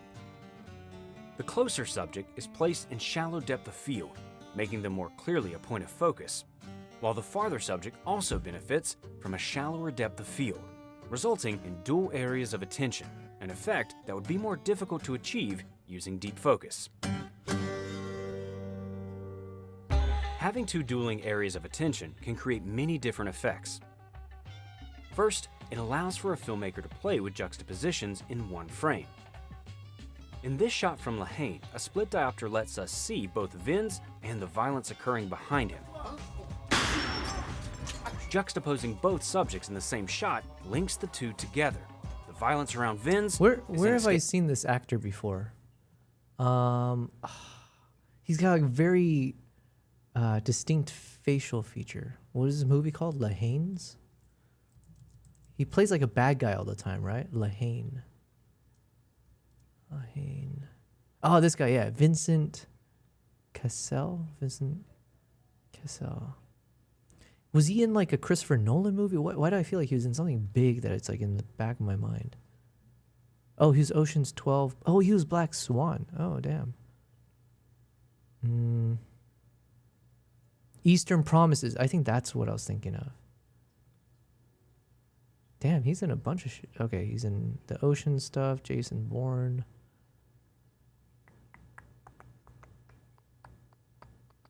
Oh man, guys, talking about movies and stuff. Not a movie, but TV show. A show, I caught up on so much movies and I caught up on so much cinema in the past 2 months. When I was in between travels, I downloaded a bunch of Netflix stuff to watch on the flights and everything. You know what show I really love now? That I got hooked on, and I literally watched, I just consumed it all in like a number of days. It's the TV show From, literally just called From. And I swear, because I was like, man, this kind of reminds me of Lost. Even when it comes to the title, right? FROMLOST, just like this one 4-letter word that, you know, tells you the entirety of what the show's supposed to be about. But this show is fantastic. Is it like, I think it's on the 5th season already. But yeah, it feels like it's Lost combined with Walking Dead. Not that there's like zombies, but a little bit of like horror stuff, I guess. But man, this show is so good. Swiss says, oh, no. Swiss says, I have the Jet Mags. So same concept. Gotcha. Yeah, I know the Nissi. Is that the Nissi brand? Which is supposed to be really good. By the way, because I was testing out the Freewell, because they gave me the color polarizer variable ND filter to test out. I really, really enjoyed it, to the point where I think I actually prefer it to my Polar Pros. And partially because I couldn't, honestly, and like I'm sure there's a technical way I could do a comparison. I never did that. Maybe there's a difference in quality. I couldn't say. But I can also say that I really enjoyed shooting with it. I liked the quality of the footage I ended up getting with the Freewell. It was indistinguishable. But then it was also more practical. Like it was so much easier to use this one compared to the variable ND from Polar Pro. When it comes to taking the lens cap off and then snapping it back on, it's like sometimes it's a struggle to line up this Polar Pro to get the lens cap hooked back on and twist it. And then because to get the cap off, you have to twist it off of the magnetic piece, which means you're also twisting the ND filter and the polarizer in terms of the adjustments. Whereas with the Freewell, it's just easy magnetic snap-on, so you don't have to worry about you've changed the variable ND once you took it off. Anyways, blah, blah, blah. I'll make a video on it. So yeah, shout out to Freewell. Looks like you have the the Peter McKinnon one. Yeah, so I have the Peter McKinnon one. I have some other Polar Pro one, and I do enjoy them. But like I said, now that I was using the Freewell, it is a noticeable difference in terms of the frictionless aspect of shooting with the Freewell. Lahane says Fed. I think that was Vincent Cassel's first. Okay, so you know this guy. I've never heard of that movie. McKinnon Helix Variable ND. That's the one, yeah. I think I have 2 Polar Pros. One I think is the Peter McKinnon one, and the other might be something else, but one is a color polarizer plus variable ND, and the other one's just the ND. Both of them are 2 to 5 stops. The Freewell is 3 to 7 stops with the color polarizer built in. Fed says he's been in tons of movies. Great French actor. I think I saw. Oh, wait, is he in The Matrix, or am I mixing him up with someone? Was he in The Matrix? Vincent Cassel, The Matrix.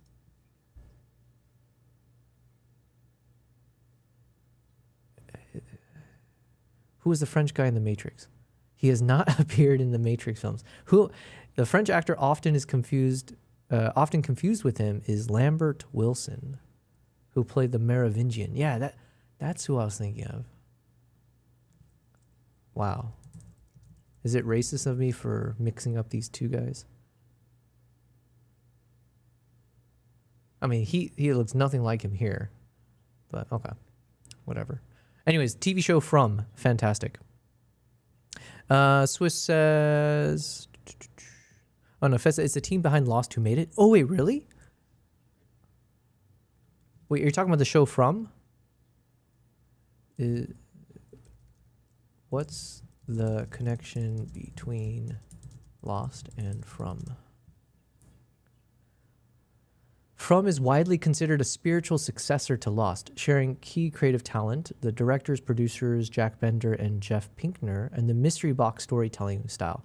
Both shows, and also the main character is literally from Lost, right? So both shows focus on strangers trapped in an isolated, dangerous, and supernatural location, forced to survive while unraveling the mysteries of their environment. Interesting. Okay, thank you for sharing that, because it was like so uncanny how similar it felt to Lost in a good way, because I love Lost. It's one of my favorite. It's probably my favorite show of all time, in terms of like its impact on me and blah blah blah. So okay, yeah, the same actor.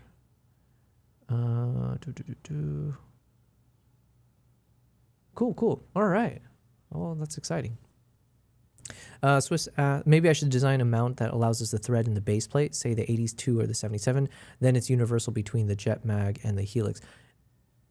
Well, no, I see, because I don't know about the Nissi ones, or I don't know about yours. For the Freewell, they literally have these, here, let me grab it real quick. Put on some music.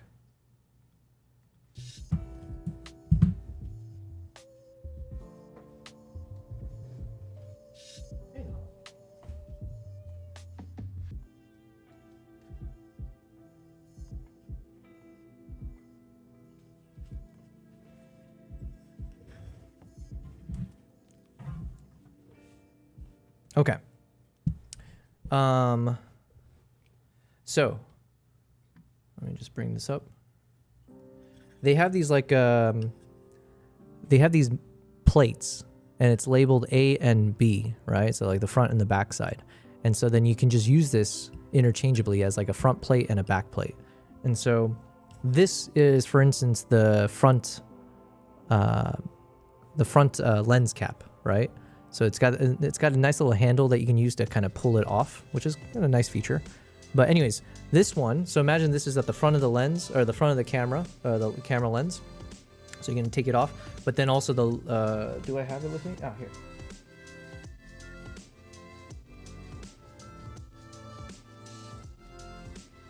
Okay. So this is the Freewell 3 to 7 stop. Color polarizer plus variable ND. The other thing I like about it, it is a much thinner profile compared to the equivalent from Polar Pro. So imagine this is how it is, right? This is the front of the lens. Now imagine this is on the front of my lens, and then it's like I need to take it off quickly because I need to remove the ND filter because I'm taking photos, for example. So if I take this off, normally what I would have to do is I'm literally holding onto this as I'm shooting, and it's so annoying. But if I had one of these guys, and it's universal, right? So It's not necessarily about the 82 or the 77 thread. It's just big enough of a magnet that it fits on this guy, right? So I don't know which side. Yeah, so let's say it says A, right? So imagine if this was somehow something like this was strapped on, or it's like attached to some kind of plate, hooked onto like a harness or whatever I'm wearing, like a shoulder strap. And so then while I'm shooting, if I take this off, then all I had to do is like, if I know where it's placed, then I just move my, you know, I would just move it towards the thing. And then now imagine as I'm shooting, it looks ridiculous, but at least here, if it was on the shoulder strap, it would just stay there, right? And then I go about my shoot, I get the shots, not worrying about anything else. And then when I need the filter again, it's just a simple matter of just pulling on the thing and just yanking it off. This would obviously stay on the harness, and then I put it back onto the camera lens, right? I hope I made sense. I don't necessarily know how to be succinct and clear with my words, but generally speaking, it's just about literally gluing this onto a shoulder strap so I could just slap it on, take it off when I need it, and the hands are free. So anyway.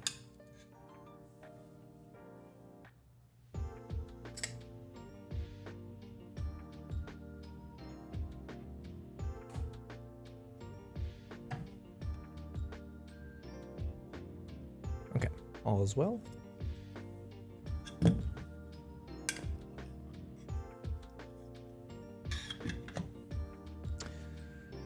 So this is where if I knew how to use a 3D printer, that would be fantastic.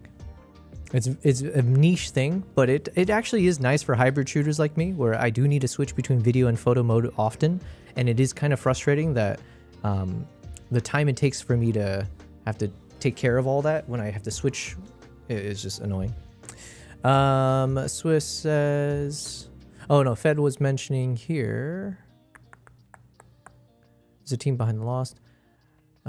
Can you tell me what lens thread is your ND kit? Oh, I see. Mine is a 80. Well, it came with an 82 and a 77 thread, so it's got an adapter, I think, or it works across both of these adapters. So they gave me a 77 and an 82 millimeter plate, and then it just works for both. Fez says no. When the Matrix came out, he was still doing French films. It's many of the same people. Something like this, just modified to Swiss. You just thread on the base plate, then any of the magnetic filters will snap onto that. Yeah, I guess as long as you have a, yeah, I think the way they designed this one, it could work with yours as well. I think I could be wrong. Install the threaded mod plate that would be on the front of the lens, but now on your harness, then any filter natively snaps to its actual adapter plate. Yeah. Listen, man, if somehow we can, you know, create a beta version of it or something. It's such a niche product, but I do think it's very valuable for me and maybe other shooters like me, where you do need to kind of take on and off these filters when you switch to photo mode and stuff. So Fed says the Crimson Rivers, which I mentioned, came out the year after The Matrix and is a renowned French film with Cassel, an equally great French actor, Jean Reno. Okay, interesting. Jean Reno is the guy who was Leon. Oh, I like that guy. Because the first movie I saw that guy in was The Pink Panther. Is that right? The Pink Panther... What'd you say his name was? Pink Panther Jean Reno. Yeah, this guy. That's where I knew him from. And then I saw he was in like The Leon and some other movies. I was like, oh, I like this guy. Swiss says, look at the link I sent you. Oh, did I miss your link? Oh, did you send it in Discord or hold on?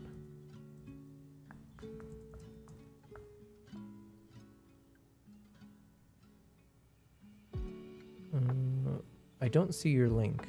Did I miss it somewhere?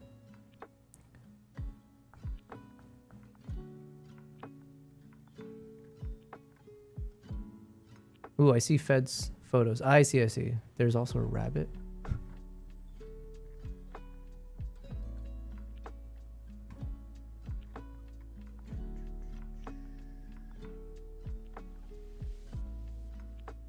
All right, I'm getting lost in the sauce here. I don't see this link that you sent. Did it not come across in my...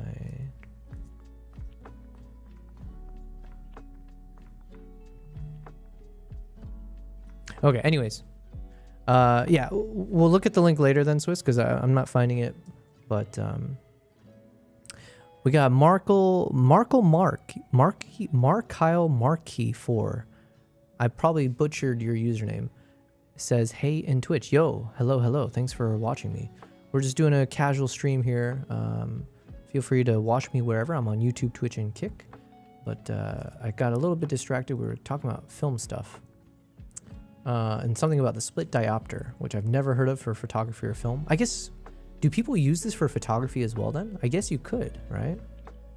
But, yeah. But thank you, Mark, for saying hi.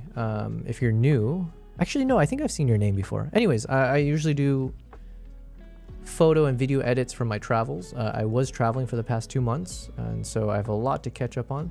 So right now, as I'm slowly getting back into streaming, I'm editing some of my photos from one of those trips in the past 2 months, and then watching some videos at the same time. So we're just kind of multitasking.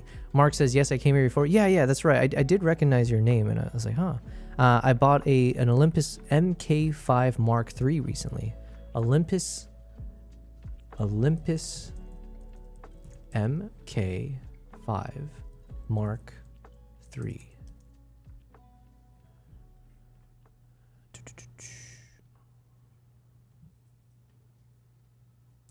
OMDE M5 Mark III. Is it the same thing?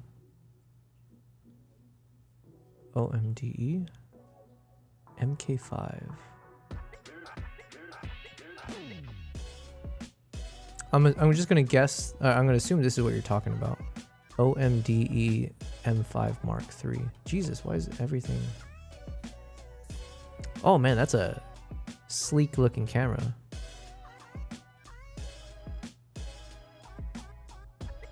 Well, nice, man. I don't know much about. I've never shot with an Olympus. I don't know if I've ever seen an Olympus out in the wild. So I'm curious what your thoughts are about that camera. Fed says they don't use the Olympus name anymore after they got bought up. Oh, interesting. Who bought them up? Okay.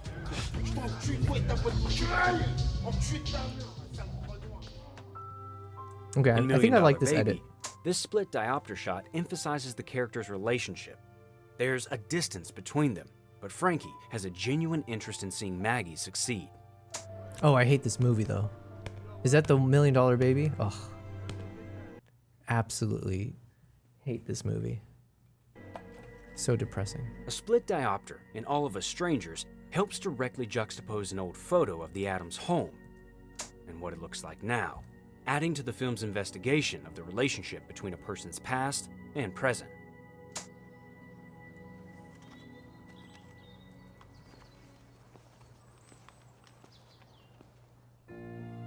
Having two separate planes of focus can be extremely effective in building suspense. Brian De Palma used this technique constantly, letting the audience see what is happening behind unwitting characters or far in front of them. This approach is maybe most famously used by Steven Spielberg in Jaws. A conversation is happening. I've got some cat. But we can't take our eyes off what's happening in the background. This is meant to represent Brody's divided attention, and the shot allows us to share that experience. Parking in front of the house, I can't get down to the office, and that garbage truck next to the office has got to be moved. Mark says, I didn't have the occasion to test it yet, but I like the quality of the few pictures that I took. Okay. Well, yeah, please, I don't know, Mark, if you're on the Discord, actually, I'll use this time to plug my Discord. Feel free, if you end up taking some shots and you want to share it, feel free to punch it into that Discord. I need to keep growing that thing out. I have to do a better job of engaging with it. But as we grow as a content creator, we'll make sure to do a good job of that too. There's also an uncanniness that is inherent to split diopter shots. The human eye isn't trained to see different fields of focus at the same time, and filmmakers can use this uncanniness to their advantage. In this shot from Come and See, a split diopter is used to illustrate the protagonist's devastation and put the audience on edge with him. It is a little bit hard to get around that weird fuzziness though. I think I'd be a little too distracted by seeing that. Like unless you do a good job of hiding it, like I'm masking it away. I think it's just so distracting seeing that there.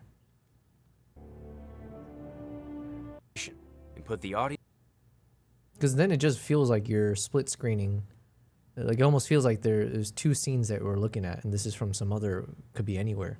Split diopter is used to illustrate the protagonist's devastation and put the audience on edge with him. As filmmakers have experimented with split diopter, variations on the shot have arisen. Because pulling focus for a split diopter is so demanding, and the blocking is so specific, split diopter shots are usually stationary, but that's not always the case. You haven't changed. With clever blocking, a split diopter shot can go by unnoticed. In this scene from Manhattan, we see a rare example of a moving shot with complex blocking that uses a split diopter. The diopter isn't very strong, so its presence is subtle. That's Woody Allen, right? Actors still have to hit their exact marks to stay in focus. I think someone, when I was in high school, someone showed me one of Woody Allen, whatever his famous movies are, some like rom-com or something. But then isn't this guy like, isn't there something creepy about him? I don't know. Fed says Olympus has great stabilization. Back in the day, they had the best stabilization of any system, beating out Panasonic even. Now Panasonic has caught up with them. Interesting, interesting. And DP Gordon Willis slides the diopter in and out of the shot when necessary. The use of the diopter shot here subliminally separates Isaac from the other two women, who he perceives as out to get him. You honestly think that I tried to run you over? You just happened to hit the gas as I walked in front of the car. Cinematographer Stephen H. Burham takes it a step further in Carlito's Way. In this shot, Burham uses a split diopter to keep the waitress in focus. And when he zooms in past her, the first assistant camera removes the diopter, ensuring Gale is fully in focus. If you look closely, you can actually see the diopter being removed. Jesus, she looks like Gale. Same color hair. A split diopter doesn't need to simply cut an image in half. Strip diopters can split a frame into thirds. That's the movie Manhattan by Woody Allen. Gotcha. The end result is a frame which bunches. He married his adoptive daughter. Oh, man. I feel like, that rings a bell. I thought there was something else about him, though. Okay, well, I mean, that's enough said, I guess. Jesus. The three different main times, characters together, while simultaneously creating distance between them. There are also spot diopters. Okay, before we learn about spot diopters, let me pause here because I think I have finished all the edits for this day of shooting of the Shoebill Stork. So I think these are all the ones that I have 4-starred, which is kind of like my way of saying I think we're good to go. So, shot number 1, we got a little bit of cropped in. I think I've been leaning in towards doing like 16:9 crops just for like, for my YouTube channel. Obviously, it's nice for videos and then like websites, things like that, full screen. But anyways, so 16:9, we just get a moment here where you see the shoebill is slightly turned and looking at me through squinted eye. So it's giving a little bit of like it's got a nice expression, let's just say. So I kind of composed it in such, it's not the cleanest composition because like obviously I'm chopping off part of the body, but I didn't have the full body and I didn't think the rest of the body added much anyways. It was more just wanting to focus on the eye here and the face, and then just having enough of the environment to kind of show a little bit of lighting. So obviously I put in some sunlight effect coming in from the top right. And sometimes when I have the subject, I do like to find ways to kind of split the color. So if in this case, I guess I'm doing a duotone style coloring. So then here, as we start to fade, or as we go from the right to left, then we go away from the sunlight and we go more towards these like cool tones of like the blue sky and the swamp environments. So there we go. Then this one is not like an amazing shot. I just kind of kept it, but yeah, it's a vertical. Honestly, probably the weakest of all my shots that I 4-starred, but we do have that. This one is just, kind of like a close-up shot. Now, one thing that I don't like about this is the fact that you can see the tracker on the back here. So, it's just a little bit distracting, but it was one of those shots where the face was nicely tack sharp. So I just wanted to keep it. Fed says, Yeah, there's more, but let's not talk about that. It would ruin the mood. Gotcha. And then here's some of the more creative shots. I really like the pose, of course, because it's doing something wacky. It's irregular, given the length of its neck. It can do some weird contortionism, if that's a word. I also did go kind of crazy with the editing in the sense that I went a bit, I don't know what the word would be for this kind of, it's like a little bit pastel-y. It's a little bit desaturated, and muted was the word I had used in my preset naming for something similar. So we went with like a muted look, and I added a bit more soft lighting coming from the top right, but cooling it down a bit. So slightly mimicking almost like a misty vibes that matches with the colors of the shoe bill. So anyways, that's my BS for my reasonings for this edit. This is just to kind of retain, this is what it looked like before, but putting them side by side, honestly, I think I do prefer this one more, because this one, there's a bit too much sharpness in the blades of grass, and it does have a bit of contrast in the color, so your eye jumps to some of these blades of grass a bit more readily, which then takes away from obviously the pose here. So I do think this one ends up being better, because at the very least I've somewhat desaturated the grass that's in front of the shoe bill and in the foreground, so it all kind of just feels like a soft fade. Yeah, so it's less distracting. So I keep that in mind as I'm looking through this, so now I might readjust the edits as we go forward. This one just because of the interesting contortion again, and then here just because it does fit into a portrait. I figured let's go with a portrait style. This one a different composition, but you know, just finding a different angle with the shoe bill. But I think I quite like this one because there's nice, how do you say? I should watch it in full resolution here. We got some nice clean background, soft texture, but just enough where you can see this like distinct style of grass in the swamp with the umbrella style thing in the top. So I like this one. Then this is the same thing, but I was struggling. I didn't know what's the best way to kind of crop into this kind of portrait style one. This is what I've landed on for now. I think I decided I did want to keep the curvature of the body just because it is, I guess it's not really a leading line, but it kind of feels, it adds some depth. And because it's in this curved line, yeah, I think it just adds a bit more texture to this. So anyways, I decided to keep the whole body there. And then we got some shots here. It looks a little bit awkward placing the shoe bill in the center here, but I don't have a lot of space to crop and like reposition without losing some other aspects. So for now, I just decided to keep this one centered, and then, yeah. And then we went portrait for some of these versions. So probably this one of the two I'll probably keep because you can see more of the face, obviously. But I might go back and re-edit this one a bit more. Again, I think the goal is how can I make sure this annoying grass in the front is less distracting so the eye shouldn't be drawn over to that. And then this one, I had fun with it creatively, but I mentioned it felt more like a graceful shot, like some kind of like ballet dancer or something. So I decided to go a little bit more on the brights, like softer, misty, kind of a bloom style shot. And so here's what we landed on. There's a few different versions of the facial expression. And then here I added back some of the color, but yeah, I think this looks good. I might have to double check on the exposure on that eye though. It looks a little bit bright. Oh, no, it's okay. But let me just quickly manually remove some of that.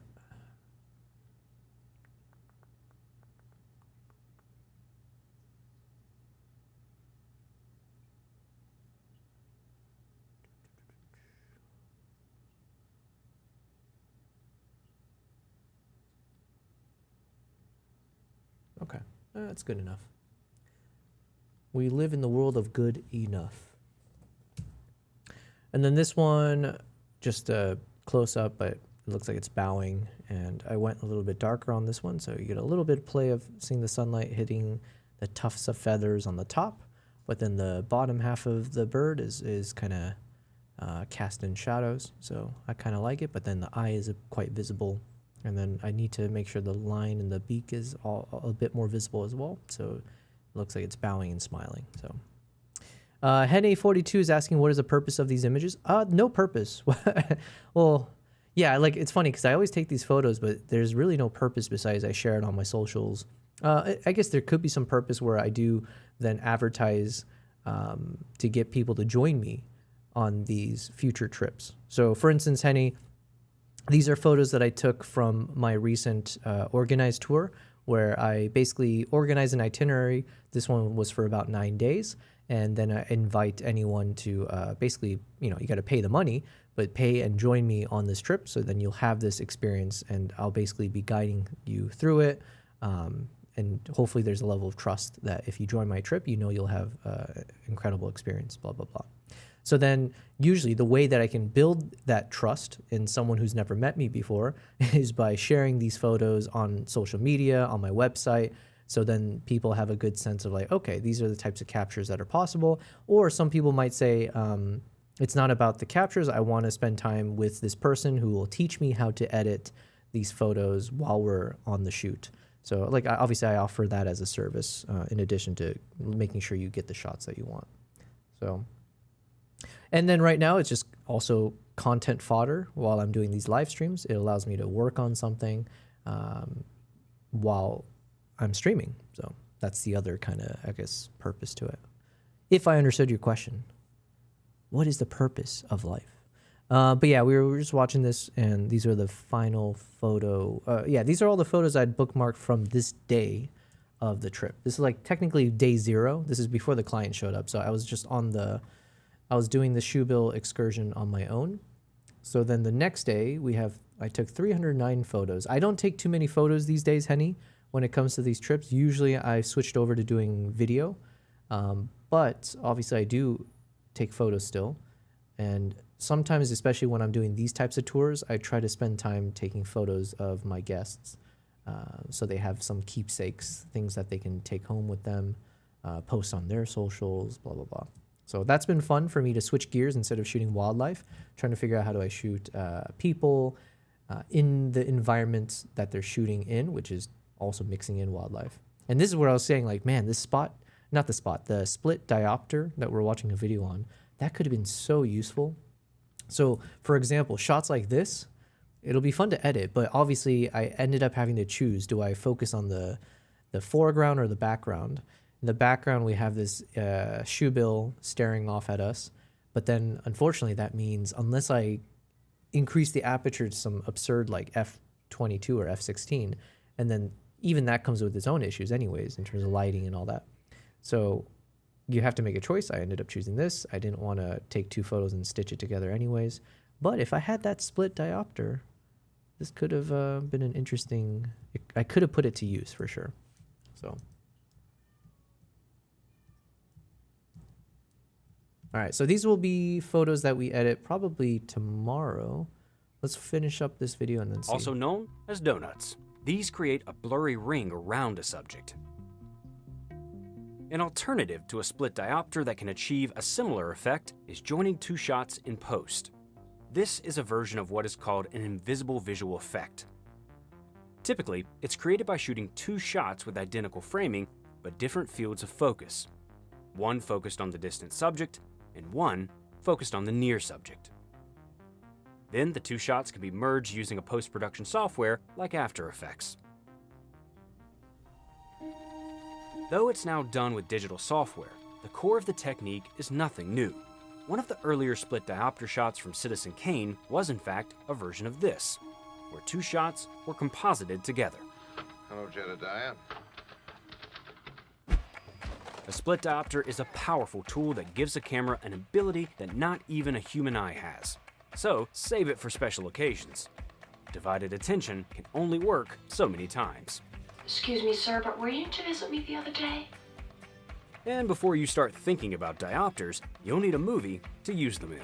Get started with Studio Binder's pre-production software, which can help with everything from screenwriting to storyboarding. That's all for now. We've got a split. I think one thing as I edit some of these like photos of my guests, I probably won't end up doing too many creative edits. I'll probably try to do just like fairly natural stuff. because then obviously I want to leave it to them if they want to. I mean, I'll give them the raw photos anyways, but yeah, I think I won't go too crazy with the edits for these people shots. So we'll probably keep it like this. It's good enough. We can move on.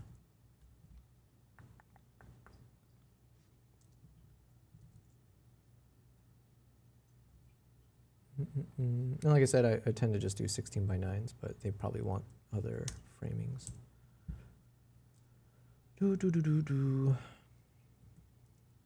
Okay, anyways, I think that's a good place for me to pause because now it is almost, or no, it's 11 p.m. When did I start? So today was a little bit, what is it? I guess we've been streaming about almost 4 hours. So not as long as I was intending to, but proper stream. All right, I felt productive. I learned a bit. I definitely want to maintain this for some of the upcoming streams, right? I do want to mix in a little bit of like watching some random YouTube videos where I do feel I'm gaining some kind of knowledge, or even if it's, you know, if it's just junk food style videos, that's fine, because then I can also use that time to edit these photos, and I've got plenty to go through, right? So how many photos did I take from this trip? I guess I didn't take too many, but it's like a few thousand photos. And we got, you know, we got the gorillas and the chimps and other stuff coming up. So I do want to get through these as soon as I can, because then I have to edit the Tanzania photos. I have to edit the, oh yeah, here's one that I edited from that trip. So I think we got some good shots, but like I said, we weren't going to get many crazy animal sightings just because it was not the season for it. But yeah, so we got plenty of stuff to do. So I'll try to mix in some of these videos plus photo edits, and then try to do some of the video edits as well on stream or definitely off stream. So what else? Is there anything else? Where are my cats? We got Kimbap over here. All right, Kimbap, you want to say goodbye? Look at this good boy. Man, look at that goodest of boys over here. Wow. Yeah. Okay, anyways. Thank you guys. I appreciate it. Fun stream. It's good to shake off the rust. I'll be back tomorrow. We're gonna be grinding through the rest of the week. Oh, and then also I did post, I forgot. I posted something. I scheduled it to release today. So feel free, if you guys are on Instagram, feel free to check me out on Instagram. What if I do !Instagram? Does that work? It does. If you check out my Instagram, I did post a video a few hours ago. I just completely forgot since I was streaming. But feel free to check it out, give it a like. All of that does help support the channel, helps me grow across all my platforms. YouTube is my main area that I want to grow, but I appreciate your support wherever it is. Anyways, check it out. It's just a quick little Instagram reel that I made, which is a teaser for my latest YouTube video that I made, which is called The Art of Slowing Down. And it's my homage to slow motion captures and why I do it. And I had a little bit of a philosophical spin onto it, but really it's just to show you guys it's a cool feature that I think makes things look very cinematic. So I overuse it and abuse it. But enjoy the video. Let me know your thoughts. If you enjoyed that kind of content, I hope to make more of it. All right, that's all of my spiel. Thank you guys. I'll see you tomorrow. Cheers.